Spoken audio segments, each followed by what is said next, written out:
All right, we are back and we are starting segment 4, which means hour 10. And so, you can already tell Kelly that it's getting a little bit later in the day because math is already fallen flat and everything else is just starting to fade a little bit. So I know that I have a break coming up at 8 o'clock your time, and I just keep looking at the clock going, it's not moving fast enough towards 8. It's not. So, um, hey, everybody, welcome back to Mission for Healthy Heroes. Uh, I am being joined now by somebody who has a story that she wanted to share with us. And we were very, very careful with this because it involves a family member that's no longer with us. So, we tried to take the precautions. We tried to make sure that everything was okay. Kelly Doyle, you went through your family, and they graciously accepted our offer for you guys to share your story about Zach. Can you go on ahead and tell us your story, please? Oh, absolutely.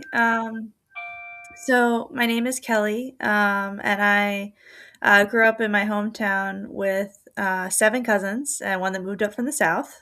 So we're big on family here. And then, really, I mean, my cousins are more like siblings, the ones I grew up with closely. And one of those cousins is Zach Solomons, and we were about 3 years apart. And we just, really had all those childhood memories together of camping, family barbecues, holidays, birthdays, kind of you name it. We were all together for. So um, later on in his life, he did join the Marines. Well, he joined when he was 18. So he was always playing with Army men when he was younger. So really just kind of ran ahead with it, and he was in the 311.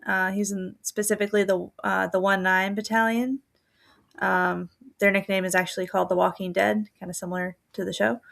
And um, on April 4th, 2016, unfortunately, he had passed away. He had taken his own life, which was a complete shock to the family. I mean, I myself had talked to him about 3 days before. Closer family members had talked with him just the day before. So, I was hoping that if I could share a little bit about our journey going through that grief, it may help other families out there that are going through similar struggles. I would hate for another family to have to go through what we did, but that's, I feel like, an unfortunate reality that a lot of families are in. So, I just wanted to spread a message of hope, of resilience. There are resources out there to help. And at this point, we're about 10 years out from losing him. So, it's definitely difficult. I don't want to, try to paint it as anything less than that. Um, but, really just my journey through grief, was maybe a little bit different than the usual. So I approached it from a kind of a three-prong approach. And one part was intellectual. So I tried to find any sort of book that was close to, as close as I can, subject matter wise. And I found a really great book called Resilience by Eric Greitens. And it's written by a veteran in order to help other veterans. And it's written in the style of letters back and forth between friends. And the friend that he is writing to, his brother has committed suicide. So it was just about as close as I could get to my situation, reading material wise, and that helped me so much. I know it's, a lot of people find solace in going to a world of books. I myself always kind of grew up as a little bookworm when I was younger, so that was one aspect of how I tackled it. And then also I did something very physical, I was learning Krav Maga, which is a type of fighting style. 8 points, correct? I'm sorry? The style of 8 points, or Well, that's definitely part of it. It takes a little piece of kind of all different fighting styles Mhm. and puts it just purely in a self defense format, and that was really great because there was a lot of feeling. I mean, first of all, in a situation like that, there's just so many feelings. It's overwhelming. You can often, feel like you kind of got taken under by a wave in the ocean. I grew up near the beach, so um, part of that was anger, and a great way of a healthy outlet of dealing with that is doing something physical, and you're learning something, which is nice. And then the last, method I used that was very helpful to me was grief counseling. It's definitely very important. It's important to go when you're ready to go. I wasn't ready for the first 6 months, but I still went, and it was very helpful. And I think personally, I needed a little bit of time before jumping into it. Everyone's a little bit different. Mhm. But there are just so many resources out there. There's counseling centers, there's support groups. Really, it's amazing how many people are out there and willing to help. So um, that's kind of my soup to nuts of why I'm here. 2 questions, different directions, same subject. Prior to Zach taking his life, were did you see any signs? And after after he was gone, did you look back and were you aware that there were signs there? Was it, was there anything in which, look, let's be honest here. There's always going to be that guilt that survivors remember, like, how in the hell could I have not seen this before? But we're also ultra sensitive to what is going on, and maybe what you thought you were supposed to see just wasn't really apparent, you know? So, Yeah, so it's a little I didn't see immediate signs. I did notice he was different after he came back from his tour in Afghanistan. That was a very significant time. A lot of action over there. So, I did notice he was a lot more reserved, and it's just a little out of character for him because he was kind of very much a life of the party person. Yeah, I and that was maybe a few years before, a couple of years before it had happened, but definitely I think that was something that affected him very deeply. and what about afterwards? Were there anything that you felt like you missed? Um, Personally, no, I don't No. feel like there Okay. was things that I miss. He never really expressed to me any, any sort of emotions going towards that. We just kind of talked about lighthearted things, about, visiting North Carolina again, things in the future too, that we had talked about. So, yeah, I mean, it wasn't expressed to me specifically, but sometimes I think when you talk to people, even if you're going through something, you might just want to keep it a little light, just to have a light conversation. So it could have been something like that. When you talk to your family, uh, Kelly, is anybody sitting there saying, I wish I would have listened closer to what he's saying? Is there anybody who feels like, yeah, and again, this is not trying to pick on anyone, but is there anyone who is feeling guilty because they missed something? And how can we support them to make them understand that no, it's not, you know, that this is not your fault. You had nothing to do with this. Yeah, I think that's honestly a natural impulse to have in that Mhm. in that scenario. Really, because I mean, I felt it. I'm sure my other family members felt it. Just all of us felt like, how could we possibly miss this? Right. It's not something that he had ever struggled with in the past. It was very sudden.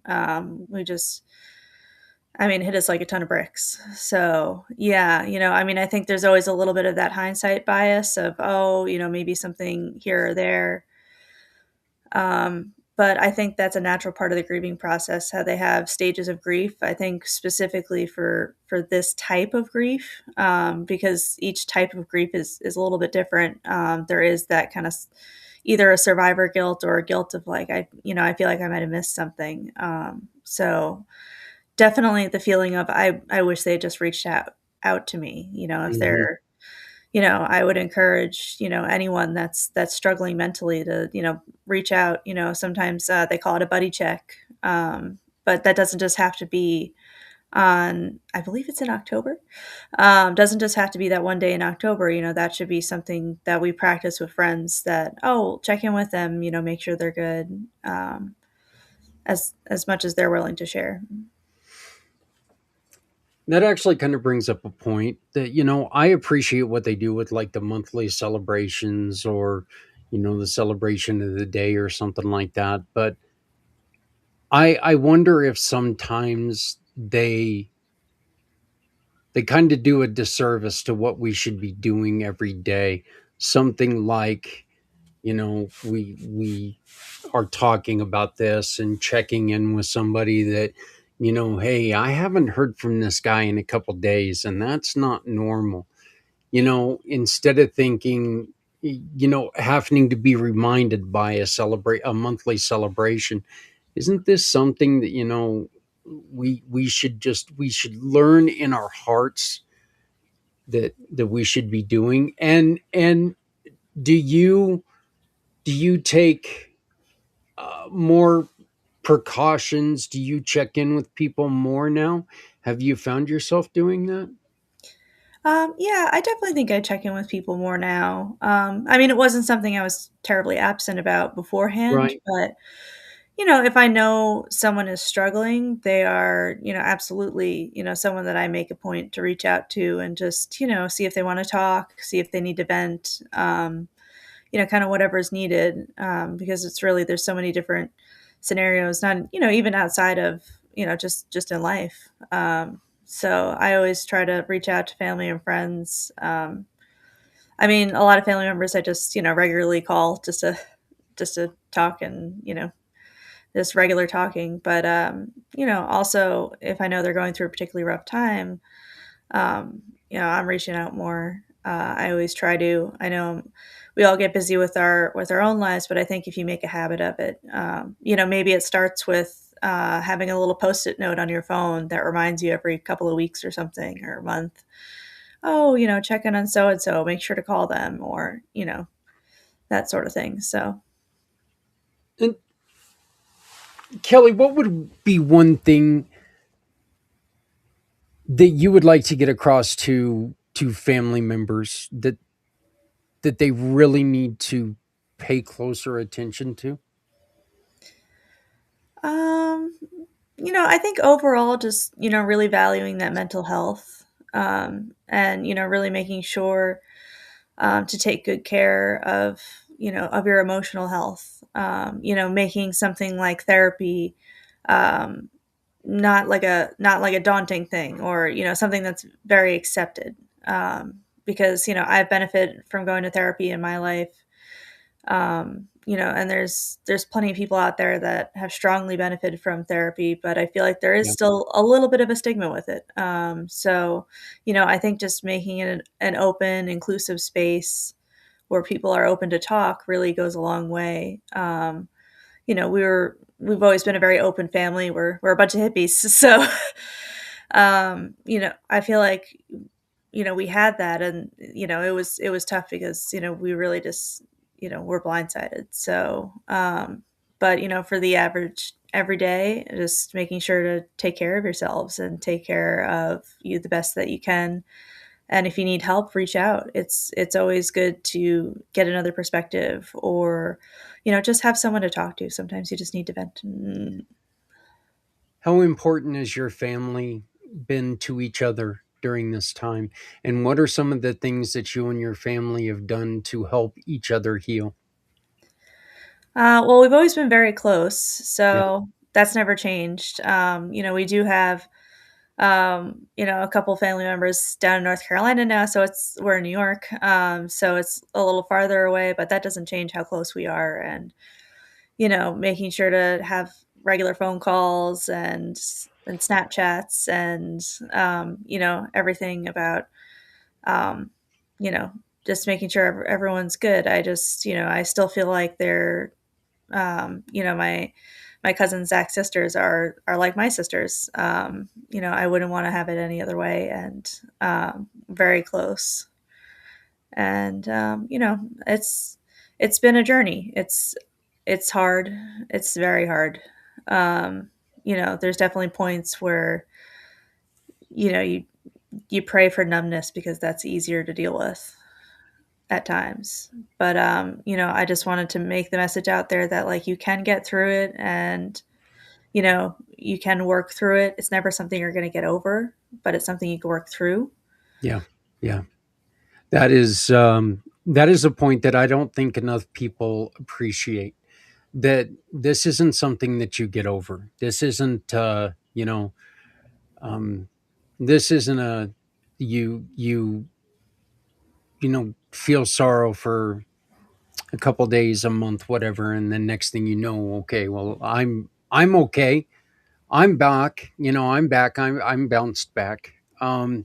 So and that's something that a lot of people in a lot of different areas have a bad habit of doing. You know, when they see somebody, and it's not that they're trying to be intentionally um, disrespectful, but when you see somebody who's coming out going, oh, it's good to see you feeling better, it's good to see you getting back out there, and that's really insulting, because it's grief is, there's not a timetable for it. There's not, it's not on a schedule, and it's definitely not on your schedule. I mean, people grieve different. And so, um, one of the questions that we've been asking people, Kelly, today is very simple. We've got the community, or the Come Together Compass, which we're trying to build right now. Okay, and the Come Together Compass is going to be a program that is going to uh, do our best to connect people to what they need when they need it. If I were to come to you, in which I am, if I were going to come to you and I would say, Kelly, what is one thing that we need to make sure the Come Together Compass does? What would that be?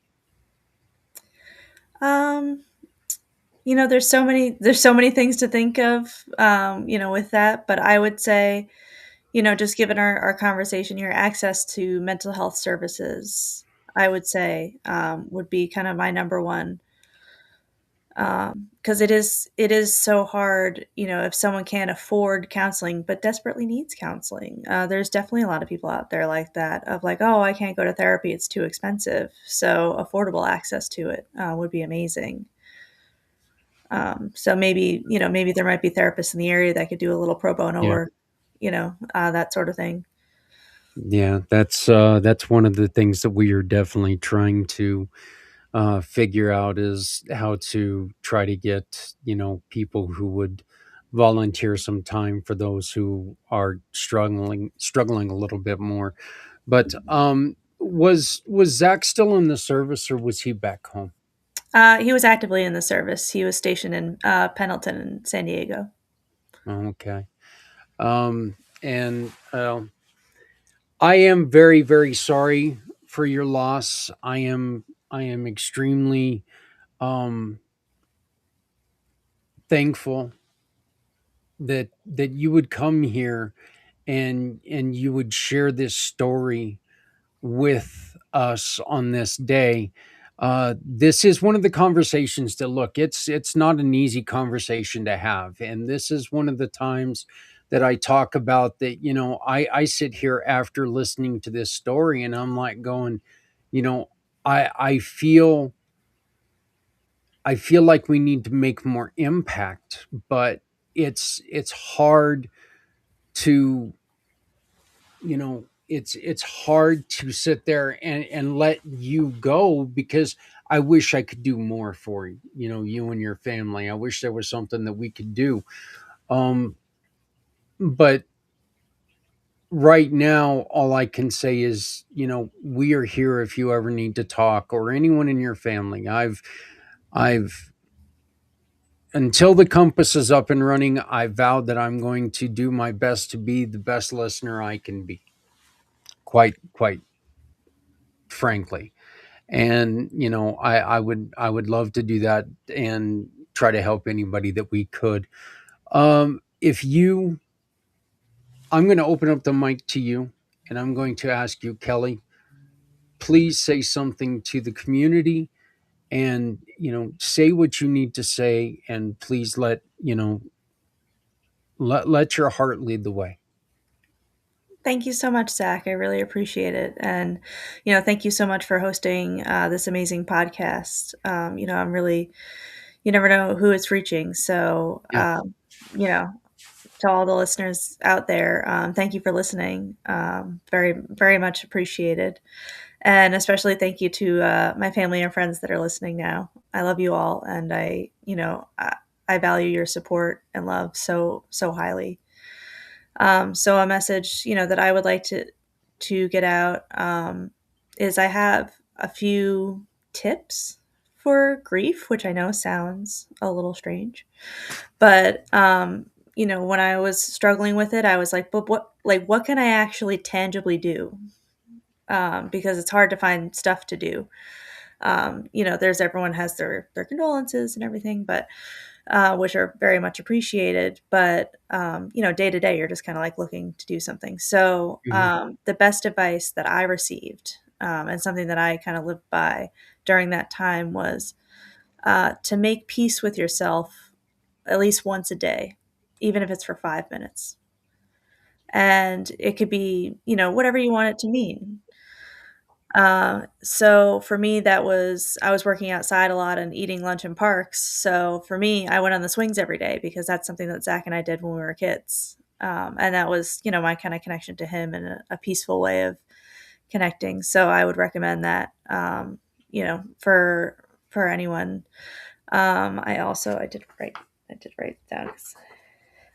Also doing tangible things like crafting or, some sort of hobby that you could just it helps get your mind off things. I know you might not have the initial motivation to do something, but maybe if there's like an old hobby that you used to enjoy, reigniting that a little bit does help. Um, and then,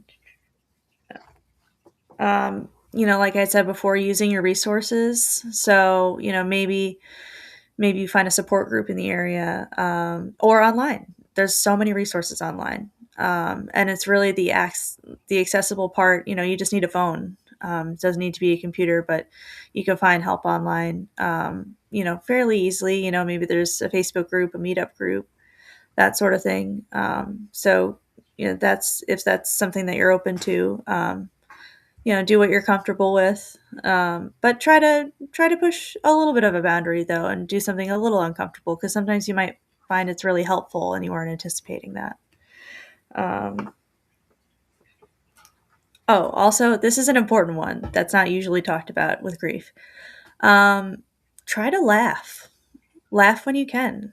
They don't come super often, so um, I I know that sounds strange to say, but if there's something, watching a funny video or talking, some old memories with friends or something. I mean, I remember, at Zach's funeral, I heard the bagpipes and I was immediately upset, and and I was hugging my brother, and someone had come up to me and tapped me on the shoulder, and is obviously someone that doesn't really know our family.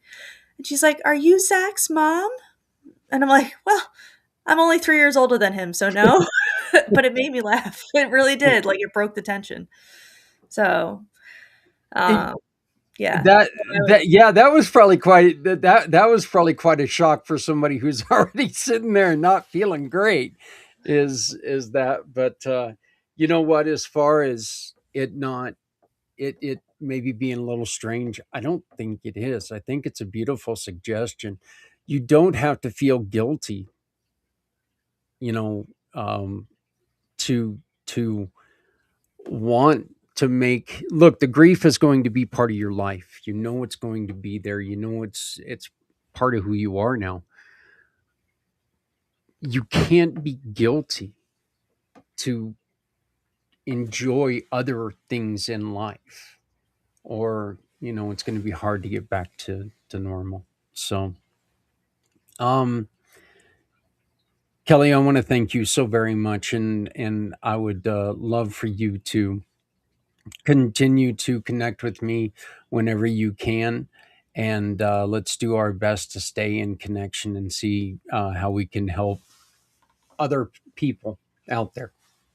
Oh, absolutely. Yes, thank you so much, and thank you so much for the work you do for the community. I think it's really wonderful, so Well, I appreciate it. I hope to talk to you again next week. So I'll be reaching out to you next week, just to say thank you and see how else I can help you out. But I greatly appreciate you joining us today on Mission for Healthy Heroes.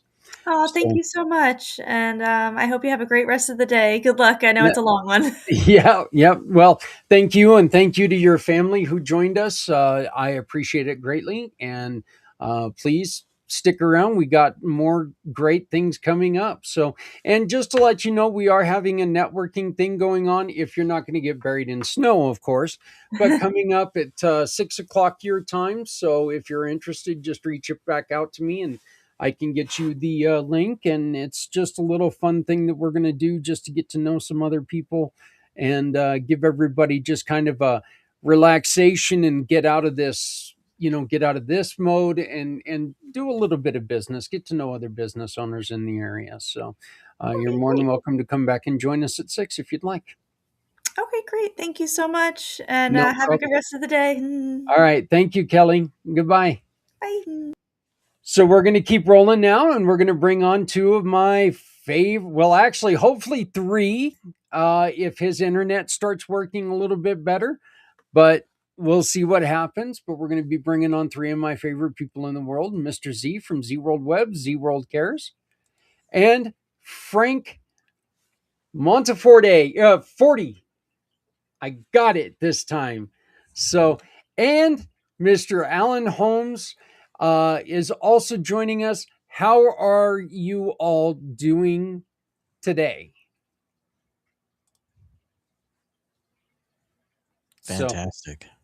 that's great. I'm gonna try to take off this overlay because it's blocking you guys, and I want to see the smiles on your faces. So, but yeah, Z, as you just saw, you introduced me to Kelly, and she was just on here, guys. Welcome to the fourth year of Mission for Healthy Heroes. I appreciate you all coming in and joining us. Z, one of the reasons I brought you on, and this is something that we didn't talk about a lot last year, and this is something very important. You started a new program, and I really, really, really want to put an emphasis on Z World Cares and ask you to inform people, tell people, and invite people to join what you've started, and tell people what's behind the purpose of Z World Cares. Of course, Brother Zach. And it's always great to see you, Zach, Frank, and General Allen. I want to start out by saying thank you so much for having me here. And of course, General Allen, thank you for your service. And for those who are watching and serving, thank you for your service. Uh, And of course, always great to hear Kelly and your talks as well. And I don't mean to beat around the bush. And your services that you provide, Zach, Frank, Kelly, and General Allen, and those watching, is truly commendable. And I appreciate the fact, Zach, that you're willing to let me talk about SeaWorld Cares.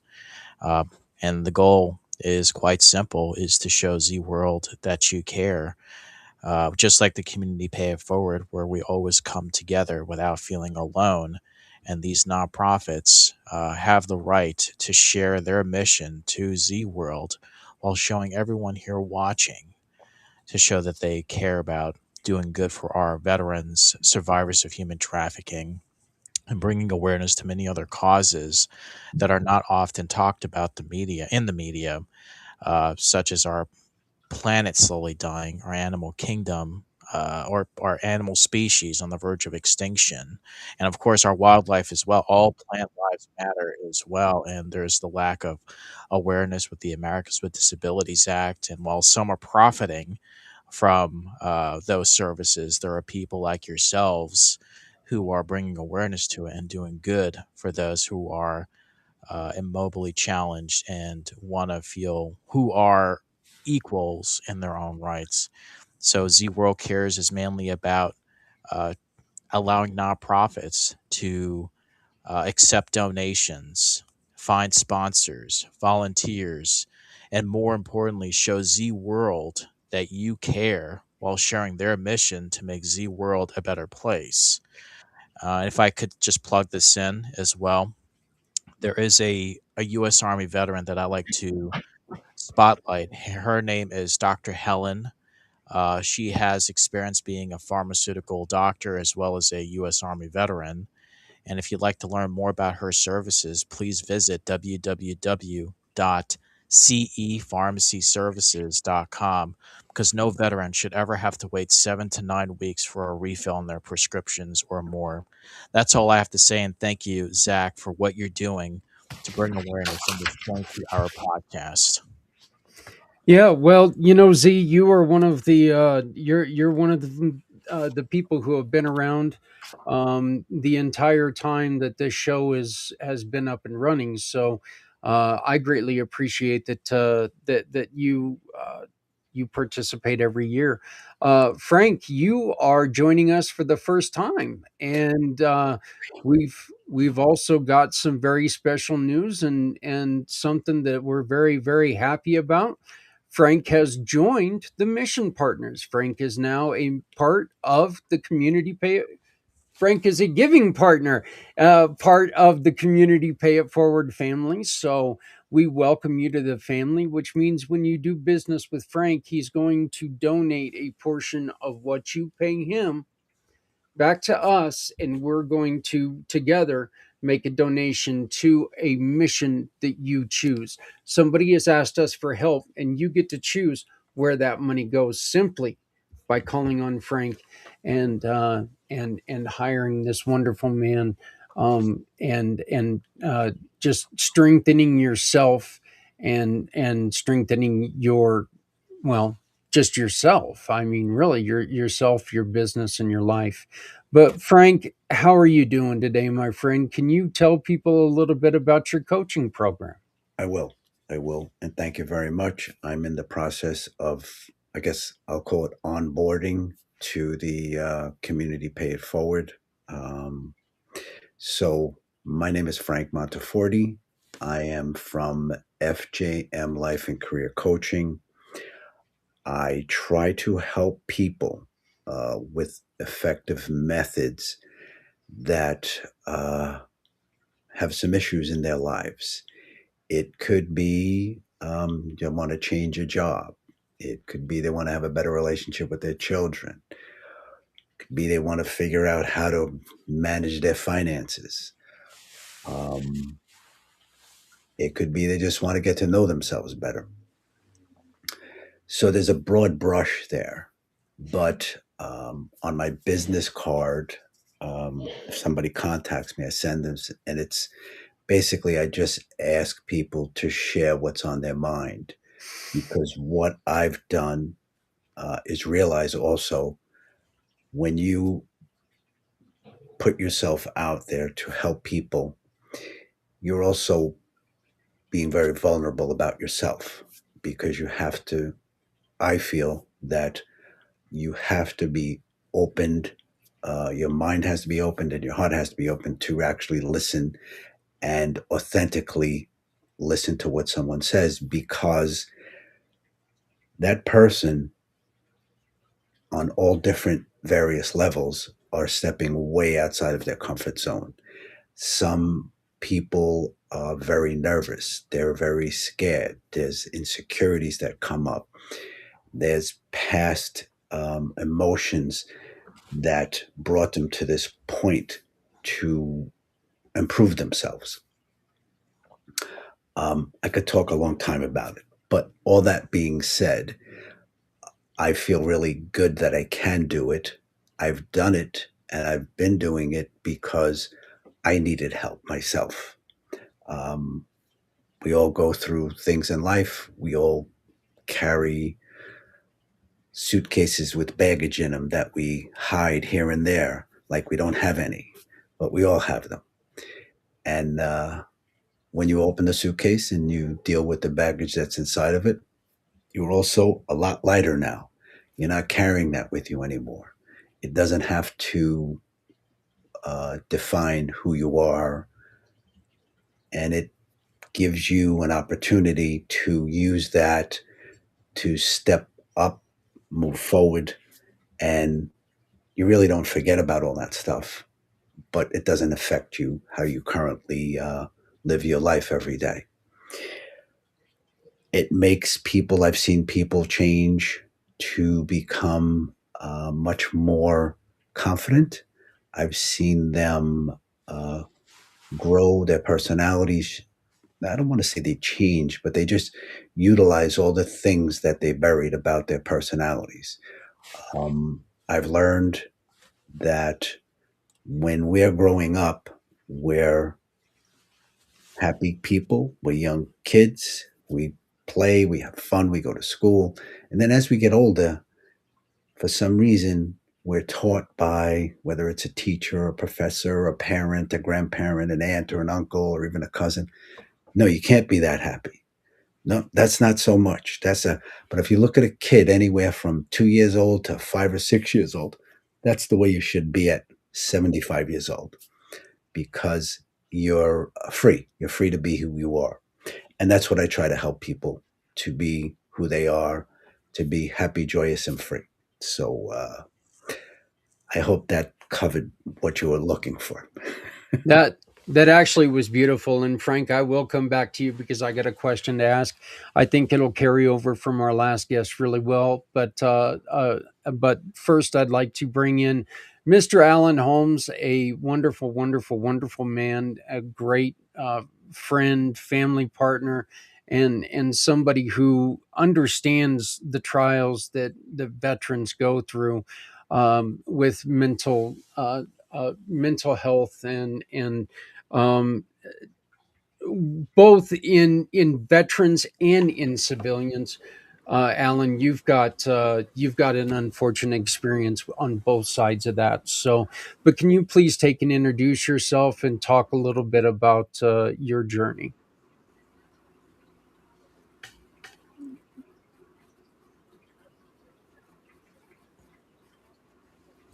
Yes, good morning. Can you hear me, Yes, yes, we got a lag, but yeah, we got you. Franklin? Yes. Okay. Well, yeah. Good morning. Good morning, Frank. Hey, this is Z. Nice to see you as always, my friend. Thank you, Zach, for helping me. You know, the veterans in our community are dealing with this on a daily basis. Um, my wife is not a veteran, but she has mental illness, and on a regular basis, a daily basis, we go through her journey. Her She has better days, but there are dark days, and it is something that, as a veteran, I saw that I was fortunate to get out 72 hours before the Gulf War started, but there's a lot of things that veterans go through, like myself, survivor's guilt, but we continue to go through this journey together, because I know that this is something that we must lower the number instead of raising it. So my journey is just simple: to collaborate and connect and network with many individuals who are having different uh, days and nights, that they just need to be heard and to be listened to. And that's we're here to support the veterans and as well as their families, because when they say when a veteran serves, a family serves as well. Let me ask you this, Alan. You just brought So it. I appreciate you allowing me to come in and just Yeah. Let me ask you this, Alan. You just mentioned like survivor's guilt. Survivor's guilt to a lot of people is basically somebody saying, you know, when it's your time to go, it's your time to go. And there's more to it. You just said you were just yes, hours away before you could have been shipped off to a battlefield. That's not yeah, maybe it was the luck of the draw, but that's not the way that you're going to look at it because you have friends that weren't quote unquote lucky and that didn't come home.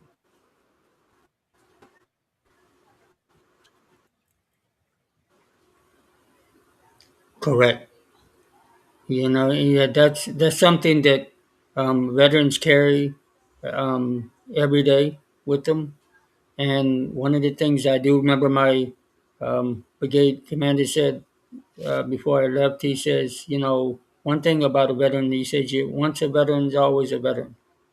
So always remember that to take care of one, and whether they're Operation Desert Storm or a Korean War or World War III, you always remember a veteran to respect it, and um, that's what's so tough. But we constantly learn to live with. So this is the greatest country in the world, and right now with everything going on, especially the Olympics, the beauty part of it is you're seeing the world at its best. If we just put aside all the other things that's going on, the veterans is I know they're smiling because you're getting to see the representation of our great Olympians and skiing, and that's who we are. I guess that's what I'm trying to say is veterans. We always remember whether it be the veterans or their families or the individuals who are representing the families, and then in this case, the representatives of our great country and our great Olympians. I'm just going to say, because I feel obligated to say this, you can also add in our gold medal winning men's and women's hockey teams. The men won their first gold medal in 46 Yeah, I years. know. I know. 46 years, the first gold medal in 46 years. And it was New Jersey Devil Jack Hughes who scored the winning goal. So awesome, awesome, awesome. But yeah, so just not going off onto a tangent, but I'm going to go off onto a tangent. It's my New Jersey Devils, damn it! I'm going to cheer about it. So, Frank, I don't know how much you really want to get into the reason behind this question, but you and your wife, something that you experienced, and you had mentioned that people heal differently, people grieve differently, and you and your wife are living proof of that because you had a situation where um you both had different ways to grieve and Hmm. and Hmm. to and to move yourself towards a way. I don't want to say way place of healing because you can't heal from what you lost. I mean, but a place of normalcy, the new normalcy. Hmm. Hmm. Um, it's a place of acceptance, whether you are accepting it uh, in a healthy way or in a negative way. Or the other way would be that this is what happened to me in my life, or sometimes people that go through this look for pity from other people. Um, so I don't know like how many people are watching other than the three of us, if anybody else is. So um, my daughter was sick for 5 years. She developed cancer and she passed away 7 years ago. She was 43 years old back then. She had three children. She was married, the American dream. Uh, my wife had been through this with her brother. So when my daughter was diagnosed, she more or less knew what was going to happen. It's not a good thing. It's this. So to make a long story short, I tried to help her deal with what she was going through instead of letting her grieve the way she needed to grieve and allow me to grieve the way I needed to grieve. That's one of the reasons I became a life coach. She's improved a lot. I've improved a lot. We still have two other children. We still have our six grandkids, which three of them are hers. And life goes on. It doesn't stop. Yeah. You do feel like it it changes. And I'm I love my daughter like she's alive every day. I speak to her. I enjoy her children, and I enjoy her uh, because I still anyway, love her like she's here, um, and that never goes away. Even if I've have issues with my other children when they were growing up, even with her. And one of the things I learned is that your children cannot stop you from loving them. They may say all these things, but they can't stop you from loving them. So, They can try. They yeah. can try. So that being said, though, that I also have helped people uh, that have been through that. It's kind of weird, but I have like four friends in the neighborhood where I live that lost children, all different. My daughter was sick. One of my friends lost his kid in a car accident. Another one was had a heart attack, and we knew what was happening. And it doesn't make it less when it does happen. But I was grateful that she wasn't just ripped out of our lives, like having a heart attack or being in a car accident, because it's like, you see them and talk to them, and then you expect to do that tomorrow too. And it doesn't happen. So life goes on, and I'm grateful that I have her memories and that she was in my life. Frank, I'm going to ask you this question first, and then I think I'm going to move it around and ask all three of you. But I I have a problem with the usage of past tense when somebody passes on. My grandfather, who has been gone for 40 years now, You moved on. he moved on, but he's my grandfather. He's still here because he's still here. Yeah, Look, that's I exactly what. mentioned it a couple times today. Uh, This is my grandfather's driver's license from 40 years ago. it's okay. It is with me today and every Yep. mission for healthy heroes because he is an important part of this. It's always right within reach because he is here. He is one of the reasons that I do what I do.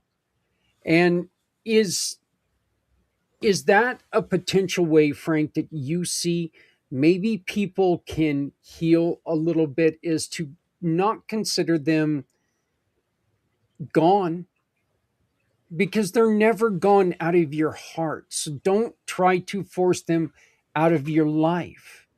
Maybe refer to Heavy. them That's as, a heavy question. That's a heavy yeah, question yeah. I because understand, and that's the that reason why I wanted to ask you that's first. up to the individual. What you just said about my grandfather is here. That's where I put my daughter. Yeah, I actually have a because I had to figure out like how do I keep going on. So I feel like I have an etching on my heart, and that etching is her. Um, but again, I understand what you're saying and where you're coming from, but that's kind of very difficult to suggest to someone that this is, like what works for me may not work for them.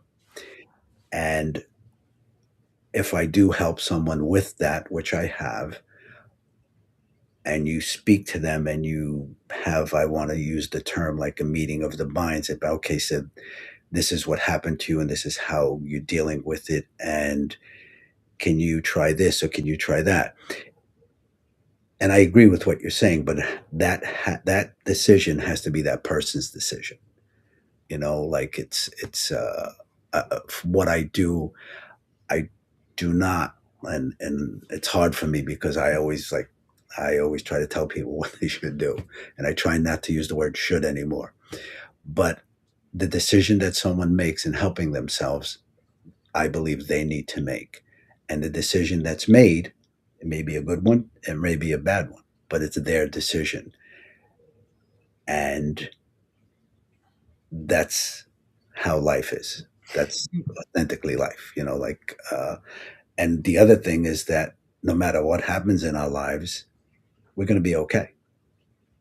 As yeah, long as we believe we're going to be okay. If you yeah. don't believe you're going to be okay, you're not going to be okay. Right. And I would never tell anybody that that's what they need to do either. I am just saying that is one way that I think, me personally, that's one of the reasons why, and it took me a long time to admit that, that he's not gone. He's still here. Yeah, It took a while for me to figure that out. And then I started feeling better knowing that I could talk to him by simply shutting my eyes and talking that's right. because he could still hear me Yep, because he's here. And so it to me is just one of the I think that's one of what I'm trying to get across is this is one of the ways that maybe we could approach people and say, this is one of the things I do. And leave it to the person to that's right. That's right. consider, Yeah, are they going to do that or are they just going to say, no, the person's gone. They're not there anymore. And, yeah, but I really truly feel like, it's kind of I don't like saying that, somebody used to be a person. No, they're still a person. Even though they're not walking the earth anymore, they're still a person. They still exist. They I exist. used I used the term that they passed on or moved on. Yeah. Like it's and that's how I deal with it. Yeah. Alan, what would be your thoughts on this conversation?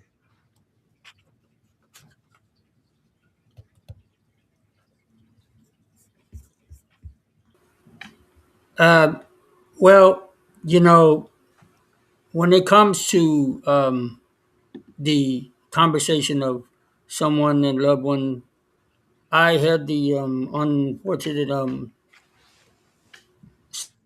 situation of having to do with my brother-in-law.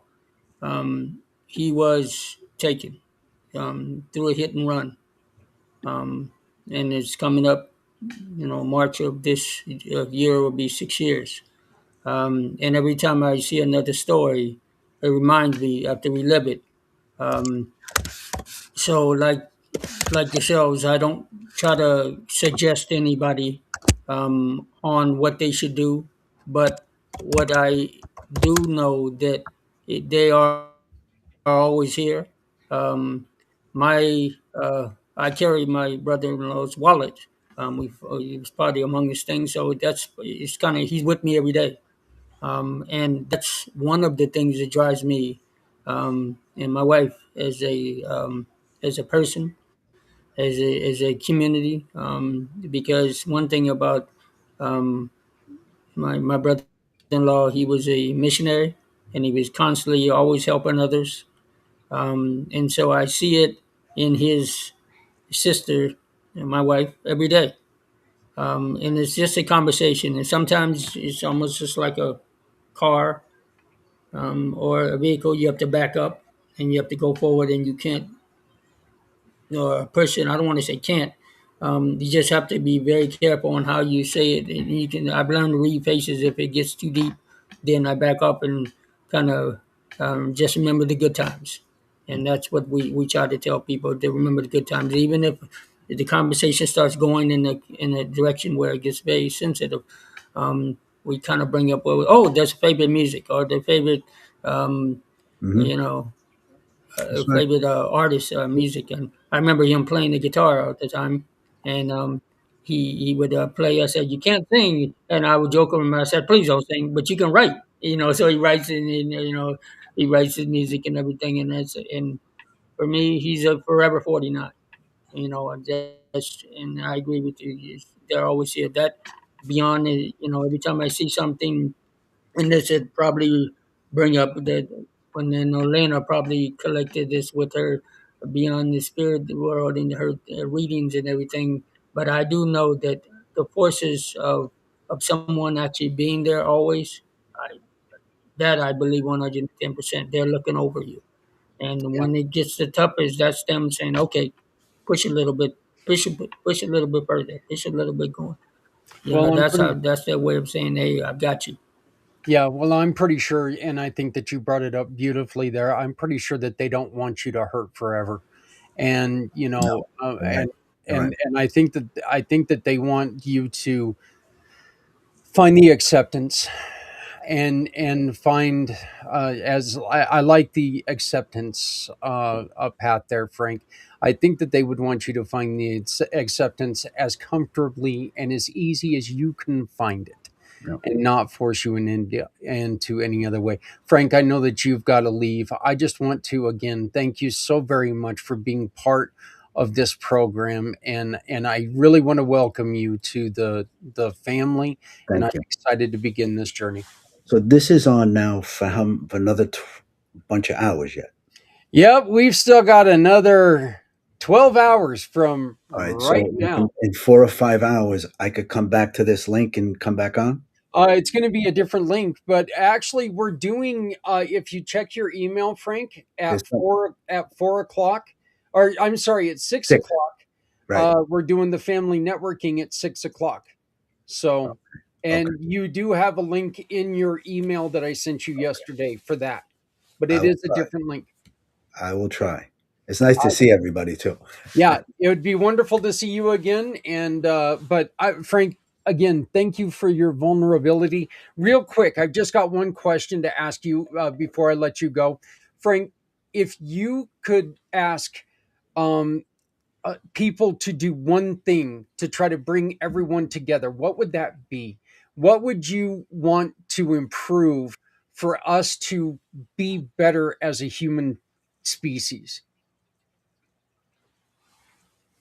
Really simple. Just to be kind to each other. Thank you, sir. That's it. Thank you, sir.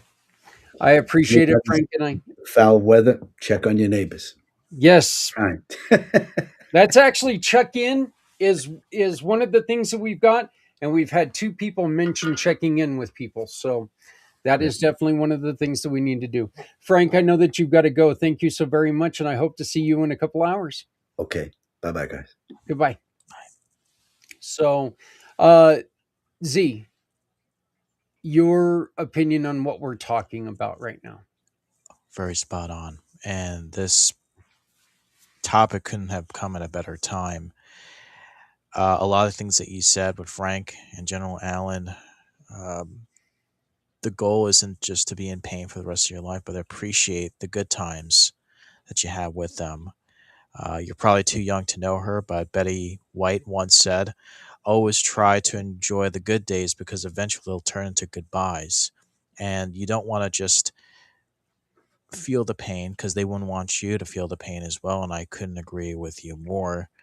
And their legacy does live on, and the good times that you had with those loved ones. And I give you kudos, uh, Zach, for having your grandfather in your wallet to remember him in presence wherever you go, and with Frank's stitching of his daughter. And my condolences, and of course, General Allen, for your brother in law. Can't believe 6 years go by so quick, almost 6 years. Soon enough, it's going to be 60 or more years. And my thoughts ultimately are I agree with everything you all said. And if I could just drop one more quote here, again, probably before your time, Bob Marley once said, "When you Yes, think when you think positively, everything's going to be all right. So if you do believe that everything's going to be okay, it's going to be okay, brother." And my sentiments are with those who have fallen but not forgotten, because the work, the effort, and the sacrifice that you've done for this country, civilian or veterans, it'll leave a legacy that's everlasting. And having a piece of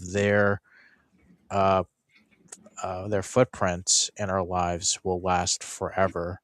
So my thoughts are just do good because everything's going to be good. And if you feel that everything's going to be okay, things will get better, then you know it. If you're seeing the darkness, that's all you're ever going to see. But if you see that little speck of that light of the end of the tunnel, you're going to see things, you're going to see a bright future ahead of you and all those that want you to be happy. So, again, my thoughts are just see the bright side and it's all going to be okay. And I agree with everything that you, Zach, General Allen, and Frank said about just keeping your head up and march on, just like our veterans.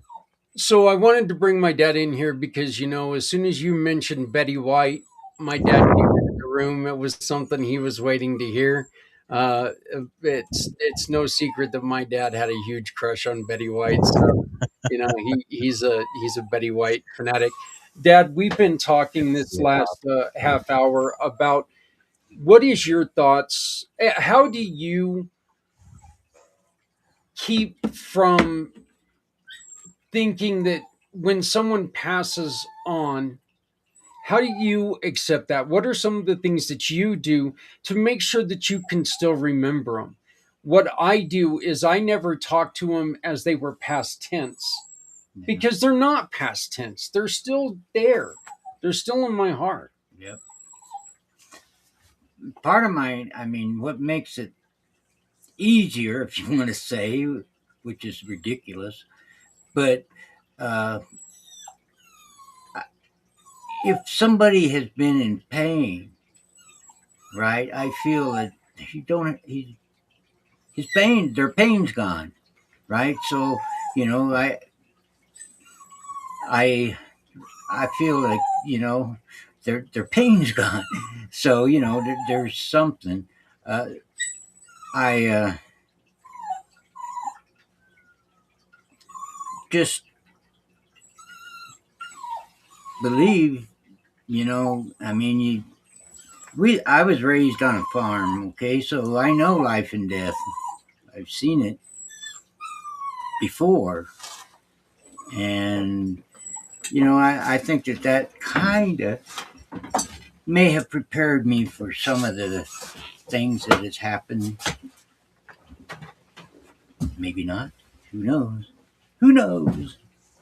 Well, I mean, I think that everybody, and I'm sorry about this, but I've got a little one who's freaking out right now. So uh, There they he's got to get in here and see Grandpa. Matter of fact, they all do. So he's going to get mobbed up here. But um, but anyway,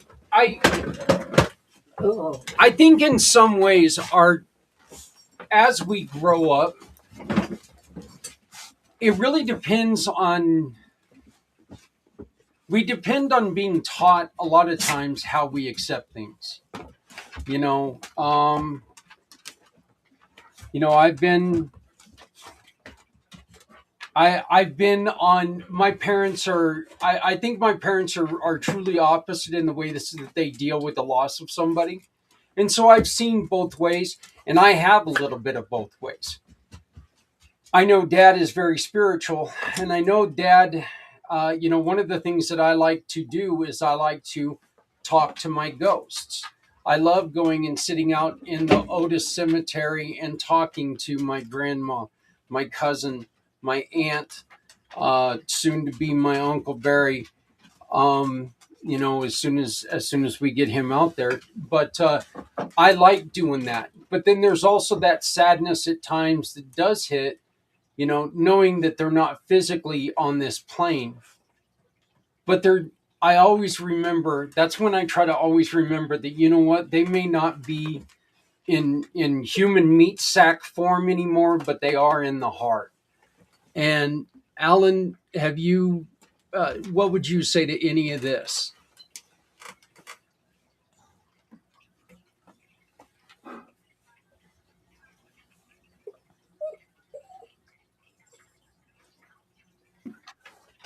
I can unmute here. One thing I would say is I agree. Is you have to keep them in your heart, and usually when it's the toughest, and you start remembering, um, like you say, the good times, and whether it's a music or it's ice cream cone or a favorite TV show.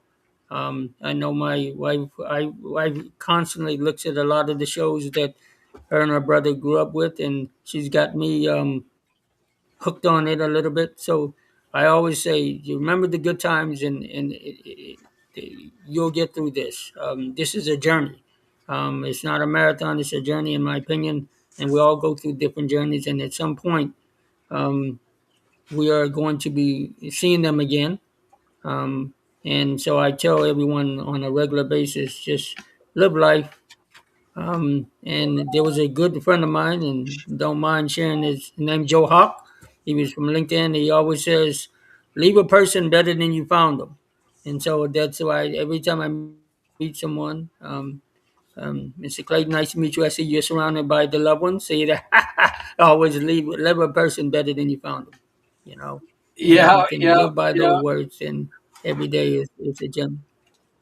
Yeah, the family is here. That's for damn sure. So, Grandpa comes downstairs and these dogs, they really freak out. They act like they never see the guy, and they see him quite often. But so, well, gentlemen, I want to thank you both very much. I know that you guys are probably going to be joining us at 6 o'clock, and Alan, 3 o'clock for you for family networking. I look forward to seeing you guys again. But I do want to thank you both very much for joining us again this year. You both have been here for the entirety of this program. When we started it back in 2022, you were here. We're in our fourth year now, and you guys have appeared, and you guys have done a wonderful job. Mr. Z, I'll go with you. Let's give our websites and for Z World Cares and Z World Webs. Thank you so much. And if I could say this, Pop, it's finally good to see your face, and thank you for your service. Good to see the puppies. I had no idea you uh, were in a farm, and I could see why you grow so many great things of your stories. And of course, if you'd like to learn more about Z World Webs, please feel free to visit zworldwebs.com. But more importantly, show Z World that you care at www.zworldcares.org. And a big shout out to the community pay it forward for making us feel like we are a part of something in our community. Thank you, Zach. Really appreciate you, General Allen, and of course, Pop and the puppies or Now, poppies. Thank you.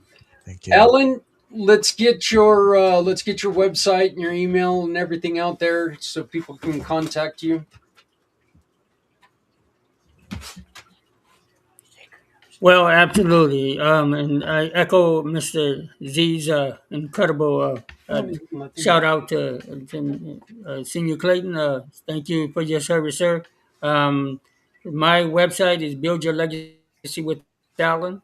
yourdestinybeginshere.com or yourdestinybeginshere.com. And I love the yourdestinybeginshere.com website because Mr. Z is very humble, but he's the one who helped put that together with his greatness. And there's a little button on the resources for community pay it forward. So definitely check out that site and let me know how I can be of service to you and your family. But thank you, Zach, again for having us on this incredible journey for all the veterans and their families. I love you and I honor respect you. Thank you. Well, I absolutely love both of you, and I appreciate both of you so very much. Just to let everybody know, if you want to learn more about the Community Pay It Forward program, talking to either one of these gentlemen is a perfect way to do that. Mr. Z is the creator of communitypayitforward.us. He is the mastermind behind the website. He's the one who got that up and running, and he's the one who turned it from chaos to a masterpiece. And then of course I got a hold of it and made it chaos again, but still, and Alan is an official member of the Community Pay It. Well, they both are, but they're official members of the Community Pay It Forward family. So they are part of the family, from being giving partners to being, just business partners with us. So if you want to know more about, if you want to learn more about how to become a partner with Community Pay It Forward, get a hold of Alan, and you can help him grow within the company, and you can help us help others. So, gentlemen, again, I look forward to seeing you guys a little bit later on here in about a little less than 4 hours. Z, grab your snow brush, because Kelly said that it looks like you guys are going to get another blizzard. So, Alan, I guess I don't have to tell you to grab a snow brush there in LA, right?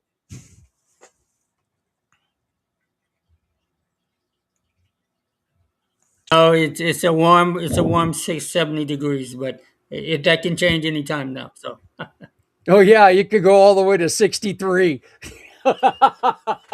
So it's 37 here in Colorado, but you know what? In 2 days, it's supposed to be back up to 70 and then drop the next day to 40. So,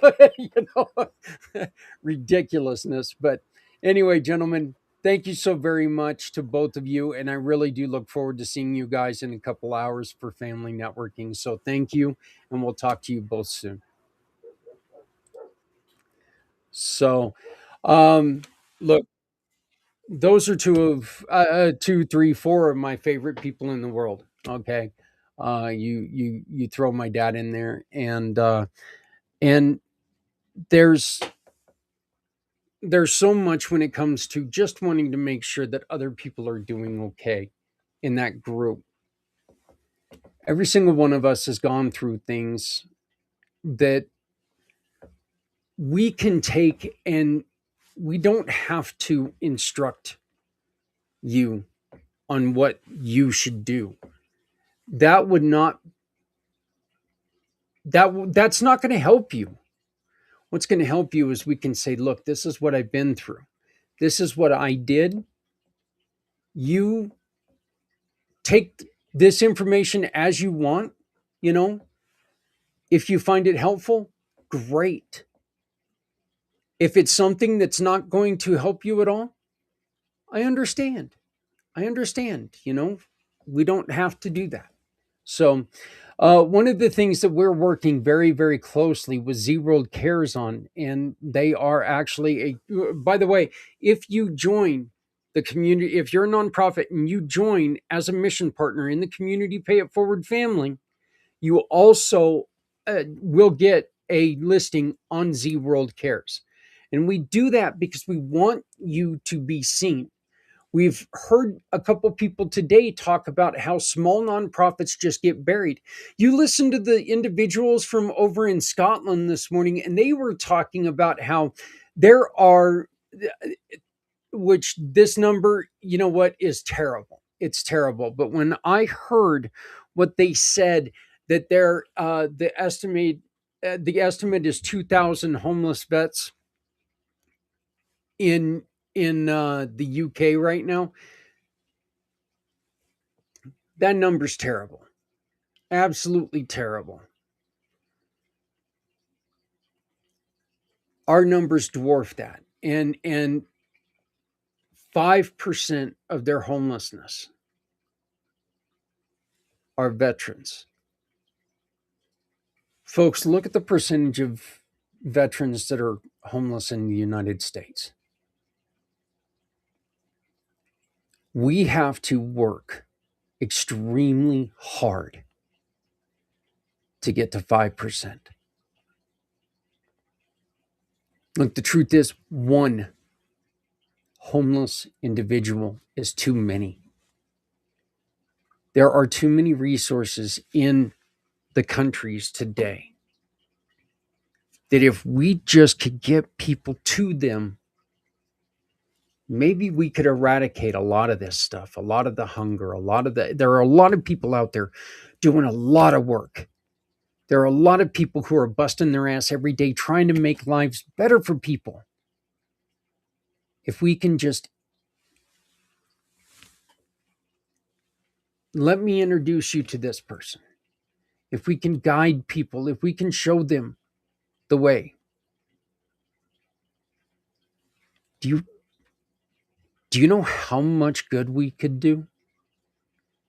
Well, that is one of the hopes of the Come Together Compass. And here in about it looks like it's going to be about 2 hours. We're going to run a special that I recorded earlier about a real in-depth description of the compass.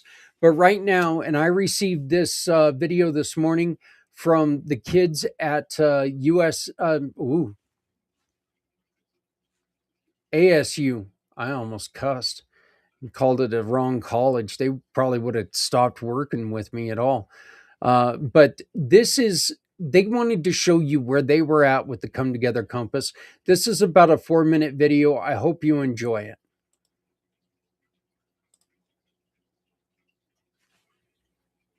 Well, I hope it plays. Thank you. Hi, everyone. This is Tyler Thompson at ASU Poly. I'm here to talk to you about our project so far that we're really excited about. So what we have here is called the Come Together Compass. This is the product we're currently developing, of course. So I'd like to show you around and see kind of what the idea of the product is and how we think it can help people that are in need. So right now on the side here, as you can see, these are just sample locations, but the idea is that we're going to have these resources with our partners, where if you are struggling with something or you need help or need assistance, you can come on the compass and find somewhere or something that can help you. And the idea of that is multifaceted. It's this map, it's the resources provided, and it's also a chatbot functionality, which we'll show you in just a second. But for right now, I'll just show you what the idea of it is. So I'm around here, and let's say that maybe at ASU Poly they have some sort of event for people in need. So you can click on here, and it'll focus up on the map. It's just like Google Maps, basically. But if you click on it, you'll see the information about it. The idea is that we have the partners on the side, and they have certain, let's say it's like an event or something to that nature, where they can put it on the map. And then you can see the information here. You can go to their website. You can see a description of it. We're also going to want to implement a video functionality. So if you click on it, it'll go to a YouTube video that the sponsor has recorded as well. But right now, you can just get directions straight from Google Maps. And yeah, that's kind of the idea of the map section, where you can see kind of resources around you in a natural Google Maps way, or in a navigational way in general. And then you can see resources that you need. With this chatbot functionality down here, their name is Chatty.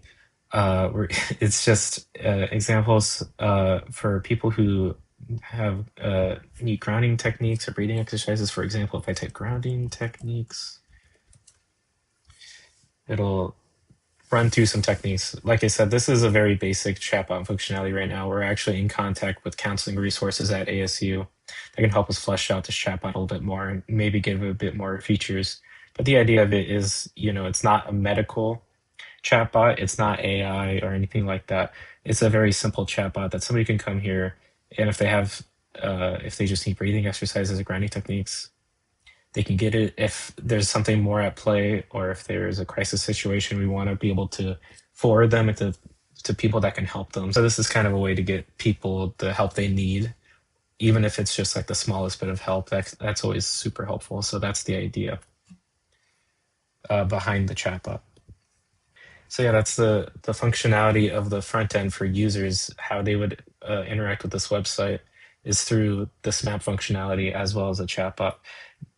It's all developed using open source technology, which is great because we would want to be able to have other people, even in other countries, be able to take this technology and use it wherever they have. So that's just kind of what's great about open source technology in general. But I won't go too much into it. But yeah, that's pretty much it. Hope you like what we are making so far, and yeah, thank you. So that's just a beginning of what the Come Together Compass is starting to look like. And as you saw, there's already a lot in there, and there's so much more to go. Okay.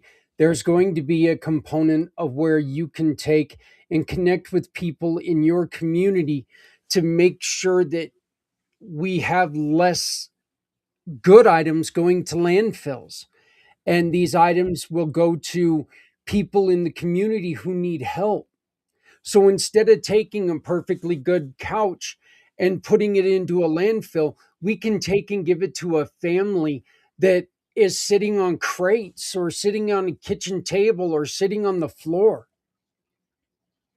Just because they can't afford to go out and buy a couch doesn't mean they don't deserve one. This is going to be a way that we can take and communicate together to where nothing gets sold. Look, we're not in the business of selling, with the Come Together Compass is not going to have anything to do with selling. It's going to be about giving. It's going to be about connecting and supporting. You're going to have wonderful people in there that offer free services to people in times of desperation. You're going to be able to find somebody who can talk to you, and then we can gauge together where we need to go for the next step. But at least you're going to be seen. We're going to find a way for people to get seen immediately instead of waiting for the 9, 10, 12 days, 3, 4 months down the road. We're tired of people feeling hopeless and giving up. We're tired of people not feeling like they have anything to go forward with. So, our next guests are mainstays, and I love it. I love having them on.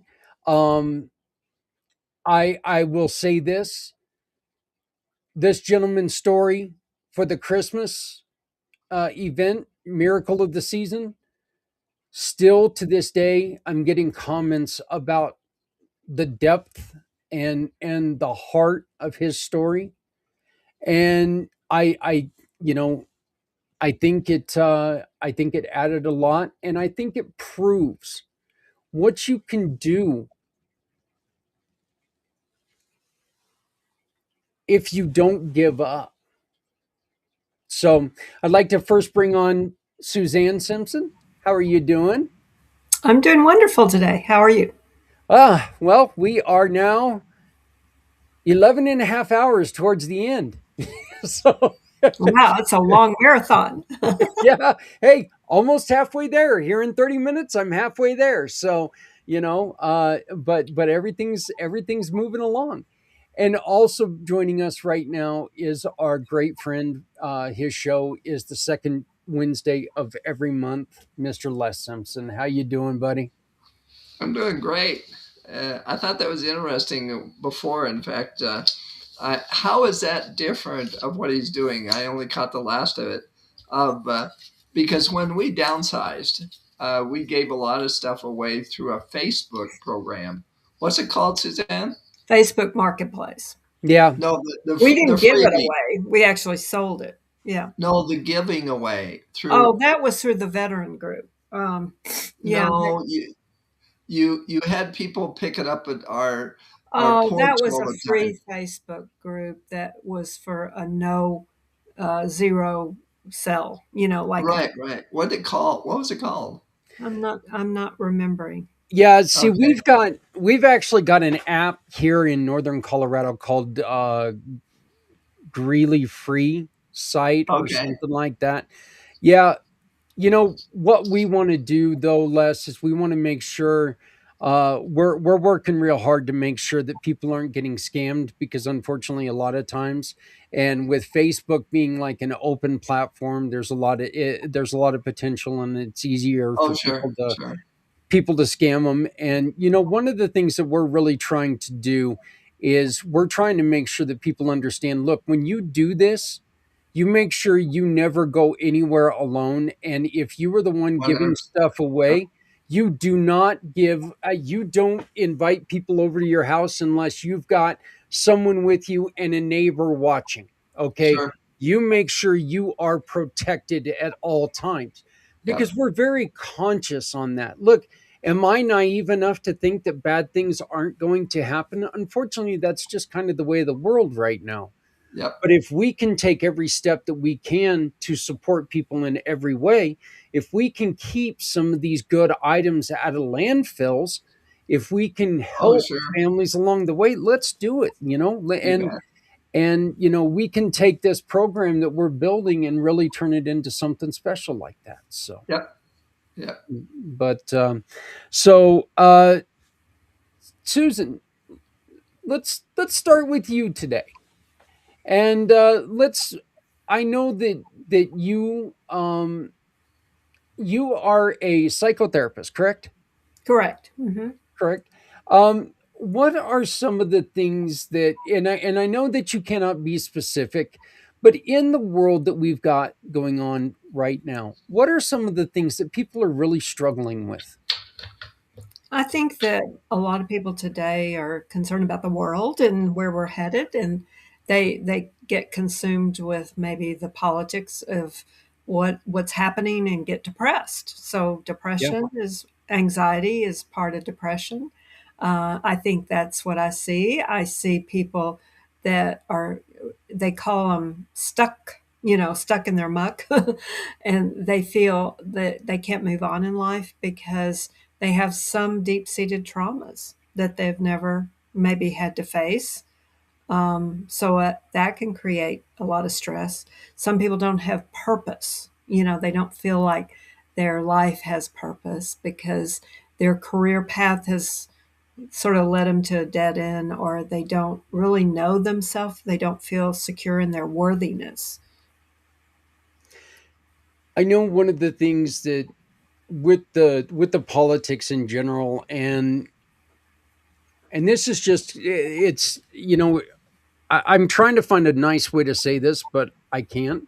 It's crazy to me that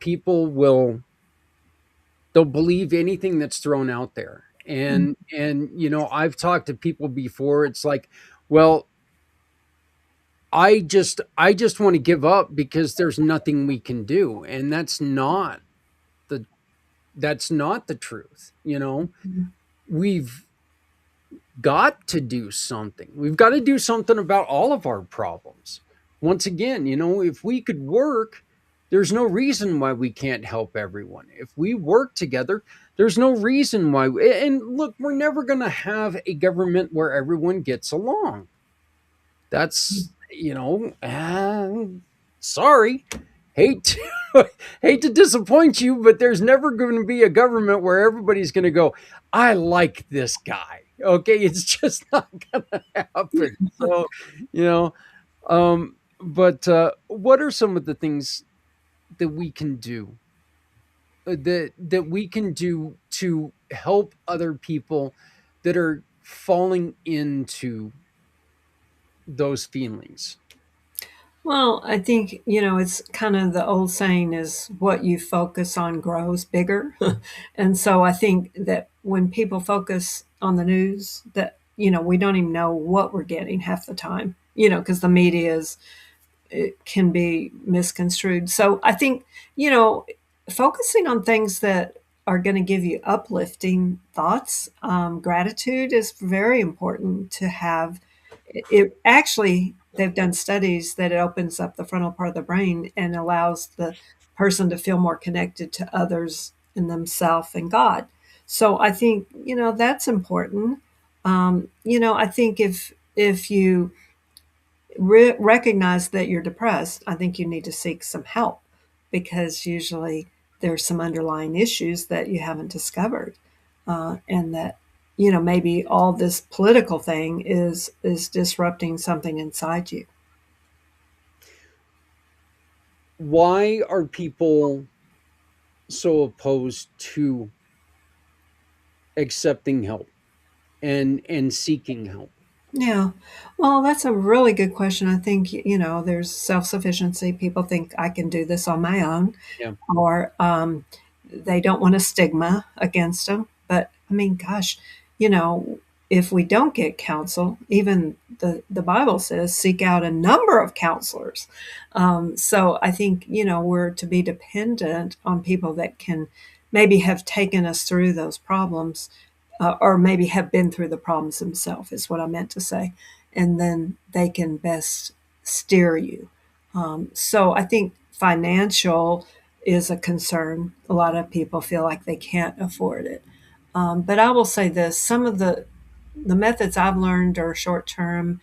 I can teach them so they can do it on their own, and they don't necessarily have to go to, the veteran counseling, because sometimes they haven't learned some of these more, I guess, energy methods or things that really do move people through their emotions, because emotions shouldn't be avoided. They're God given, and you need to move through emotions. So if you've had post traumatic stress or you've had, a depression, it's really the absence of feeling.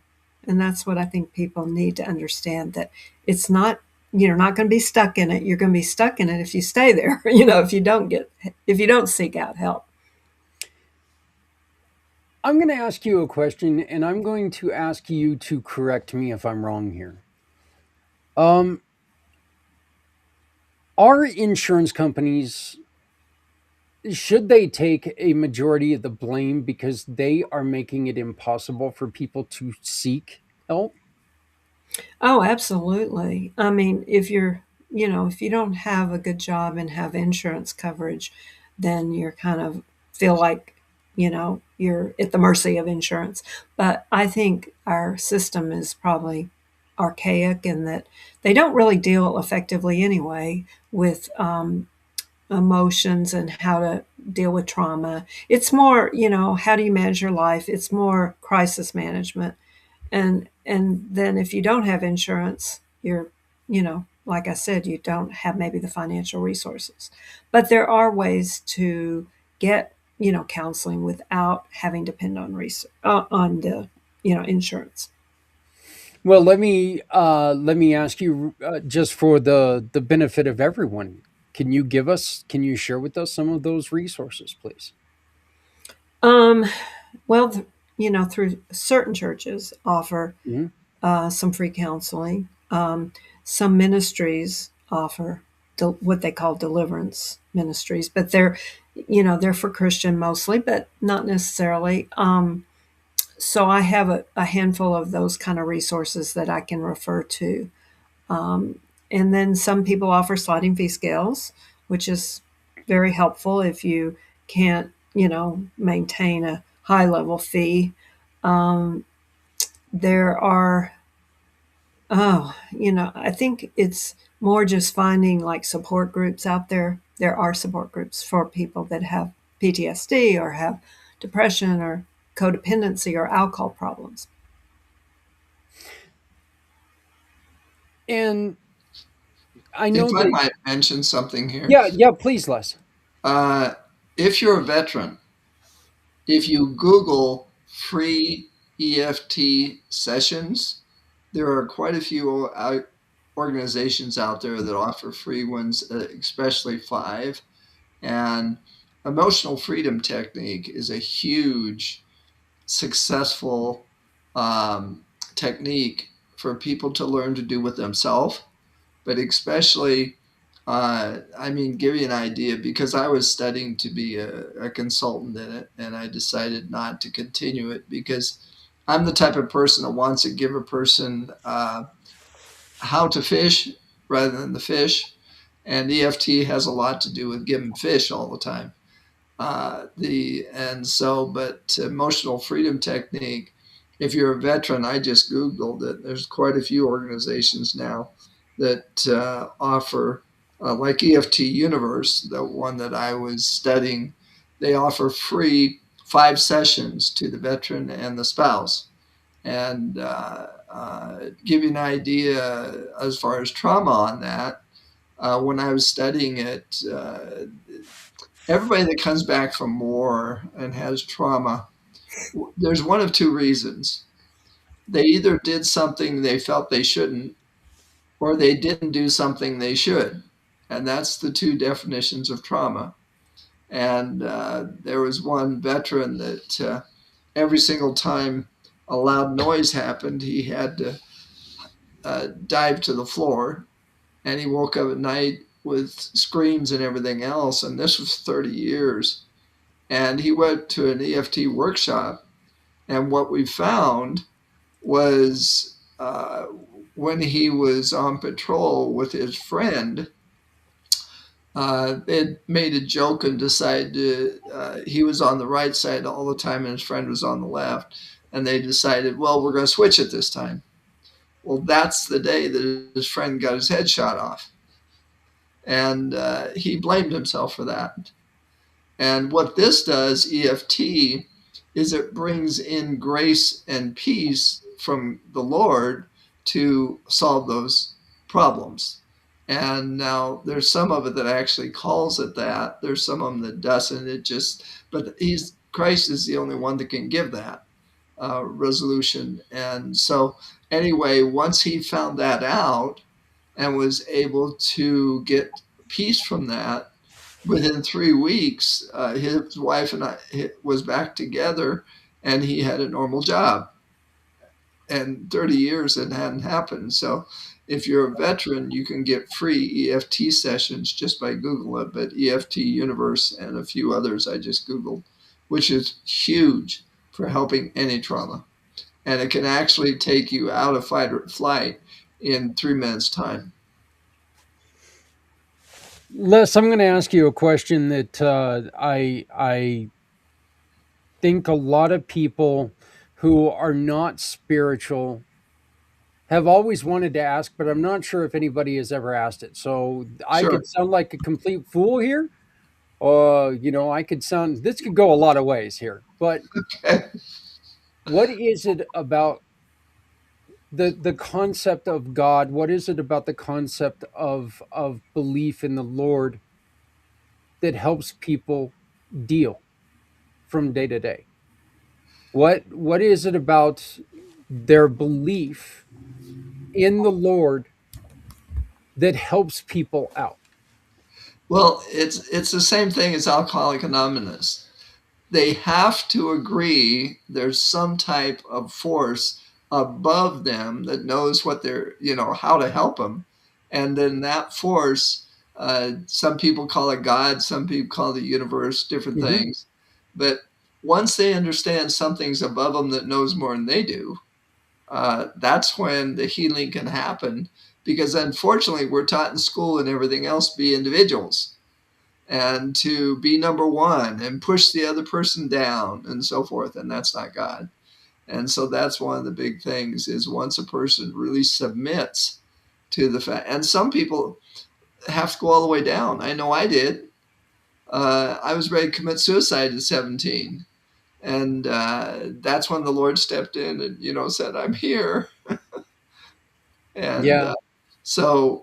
but unfortunately, a lot of people have to go all the way down to the very, very bottom before they'll give up and say help. Suzanne, would you like to add anything to that? Well, I agree. I think it seems like when we're in pain, we reach out. But if you just believe there's a supernatural power that can uplift you, that's really what we're talking about here. It doesn't have to be Jesus Christ or God the Father. It's more, I can't manage it on my own. So I surrender to a higher power that can do that for me. And when you do that, that's why the 12-step program works so well, is that people have to come to that. They call it bottoming out, where they can't do it on their own. They're not self sufficient.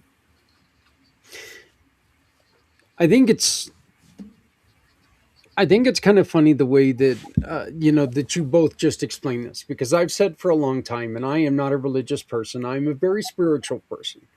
Okay, I am very religion curious. I am very curious about all religions, just because I think it's really interesting the way that people think. All I do know is that there is something a hell of a lot stronger and a hell of a lot more powerful than I. Because I look at my now 5 children and 7 grandchildren and know there's something a hell of a lot more powerful than I that created these beautiful creatures. Mhm. Okay. Yeah. And there's something, and of course, my sons being the Claytons they are, they're them being dad's boys, always say, yeah, dad, it's called science. But I tend to look at them and go, you know what, it's got it, there's more than just that. Okay. Because I know their moms and I know their dad, and there had to be something else out there. All right. Just say so. Well, I'm But glad you could see that. Yeah, yeah, you that's know, important. It's not just evolution of, how people evolved. It's more a creator that is involved in every aspect of life. yeah, and I think I appreciate that you two are very God fearing. You two are very spiritual, and even religious. You two believe strongly in Jesus Christ. But I love the fact that you are also understanding that there are other people who believe in different things. And it's not the be all end all to where you're going to sit there and go, well, you don't believe in Christ. Well, I don't want to talk to you.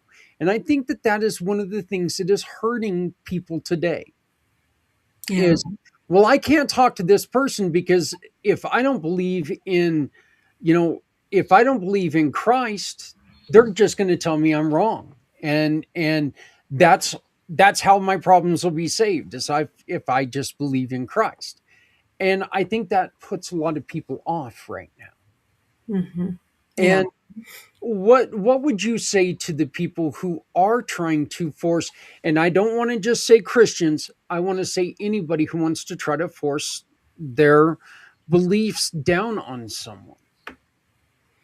Well, I think that immediately creates resistance, and I know, especially as parents, if you raise kids that way, they can rebel. Because I talked to a lady today that said she'd raised 4 kids and they all have gone their own separate way, separate from the way they were raised in faith. So I know, I was talking to Les about it. I thought, well, she's probably was too rigid with them, too in their face with religion. I think people just need to see that you love them and you care about them.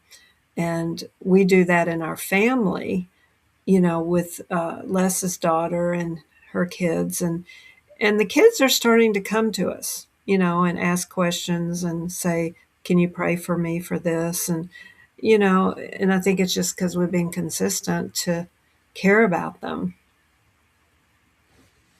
Less. Yes. Or what would you tell people be who are trying to be forceful? Well, a lot of times it's through ego. They want to believe that they don't need it, And when they don't believe that they don't need it and they're above others, they want to force other people to do it instead of being humble and submissive. And that's one of the things even Christ said, that when people be willing to talk to people when they ask you, but he does say be very humble when you do it, because it's not you. It's the Lord inside of you. And if you ever take credit for it, that's when people, get the wrong impression. And it's kind of like, well, my story and so forth. It's all the fact that He's helped me. And when people see that, I guess one of the things that I really want people to understand, and that is, once they understand that there's a power higher than them, if they start looking in their life, they'll see all kinds of examples of it.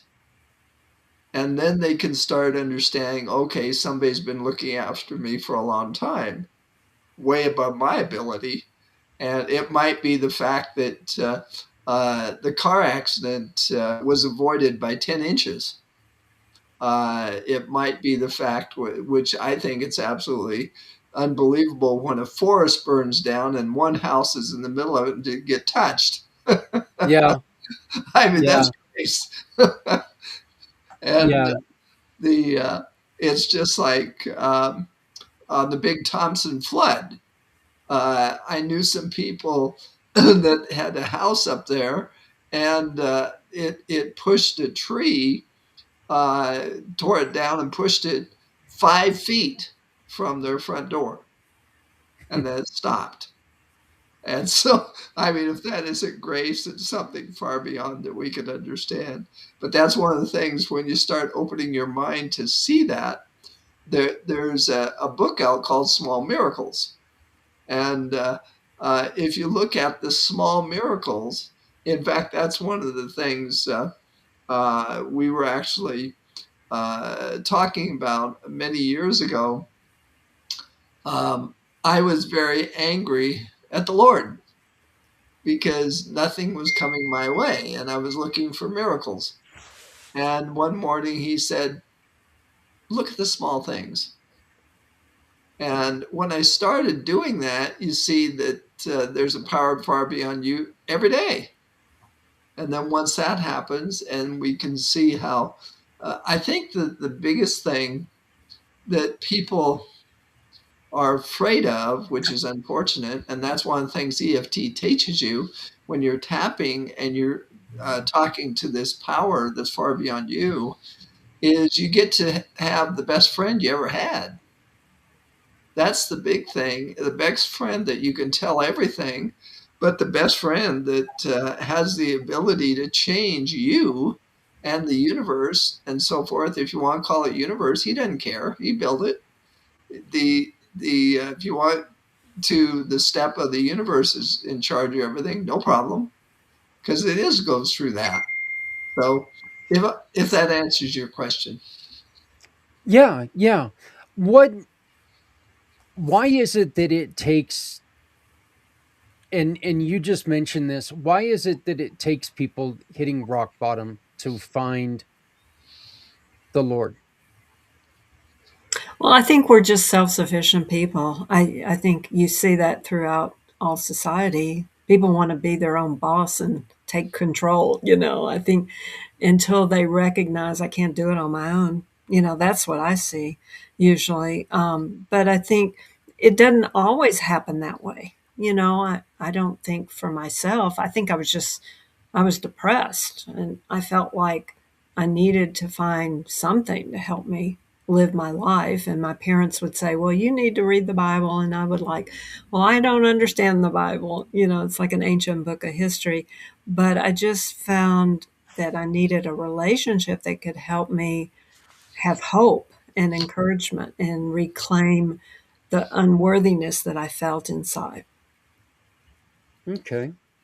And Les, would you like to add anything to that? The only thing is with this new assessment and the workshops that I'm doing, it's people mouth it that they believe they were created, but when it gets down into details, a lot of people, well, that's my choice. Well, it's kind of like if a fish has a choice to get out of the water and lay on the table, it's going to die. And if it stays in the water where it was designed, it lives. And that's one of the things that uh, on the workshop and so forth that I'm doing now is when I tell people that. And that's one of the things that I do believe this workshop, especially with the assessment, this assessment really shows people who they were designed to be. And when you see that, uh, I know with mine, you'll have to ask Suzanne with hers, but when I had the assessment done, it really showed me, well, first off, I know it's God, and I saw that this is who I am and what I'm good at and what I enjoy and so forth, and over here what I wasn't. And so that's one of the conversations I had with a woman this week. And she does not believe, and I feel sorry for her, that we were created to do certain things. She thinks it's all free will. She thinks if a person wants to become an architect, all they have to do is study harder. Well, it doesn't work that way. If we don't have what's in it to be an architect, then it was actually proven when you try to study something, all it does is cause stress, if that isn't who you are. And so I think the biggest thing is it's kind of like Suzanne said, we're taught in this country to be 100% self sufficient. And that's one of the things that social has a little bit over us is it's all about community and taking care of each other. Of course, the United States is taking care of yourself and then your community after that. But it's what we were taught and by our family and so forth. And it takes, well, that's one thing JW talked about.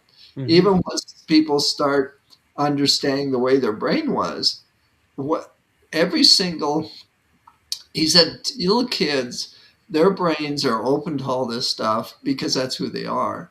But as you quit being who you are, gradually the different connections of the brain break down and disappear.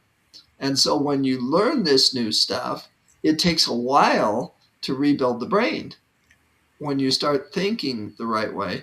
And so it all has to do with what we've allowed ourselves to believe and follow. And so once we believe and follow to the point where we have nothing left, that's when I think the Lord comes in and says, well, here's a hand. Are you wanting to get out of the mud yet? Yeah. Okay. Were you wanting me, lesson? And I'm sorry, we didn't talk about this, but I've got it queued up. If you were wanting me to play your Yeah, assessment, yes. I would if like you to play that 90-second because I want to talk about the workshop. okay, yeah, all I've got is like the 26-minute one. Oh, no, I emailed you one right before this. Oh, did you? Okay, let me look in my email here real quick. And we could do that, but this one is kind of short and it kind of talks about the workshop. And I'd love to have people if they want to help other people with this workshop. Okay, well, let me go on ahead and pull this up real quick, and I can share this one out. Because this is going to be the introduction to the workshop I told you about. Okay. So let me go on ahead and share this out, and I will pull you guys off screen so we can watch this. Sure. Um, there it is. So let me pull us off. We're going to go on ahead and we're going to watch this real quick, and then we will all be back. Les can talk about it, and we'll figure it out from there. So this is about a 96-second video, and we will be right back.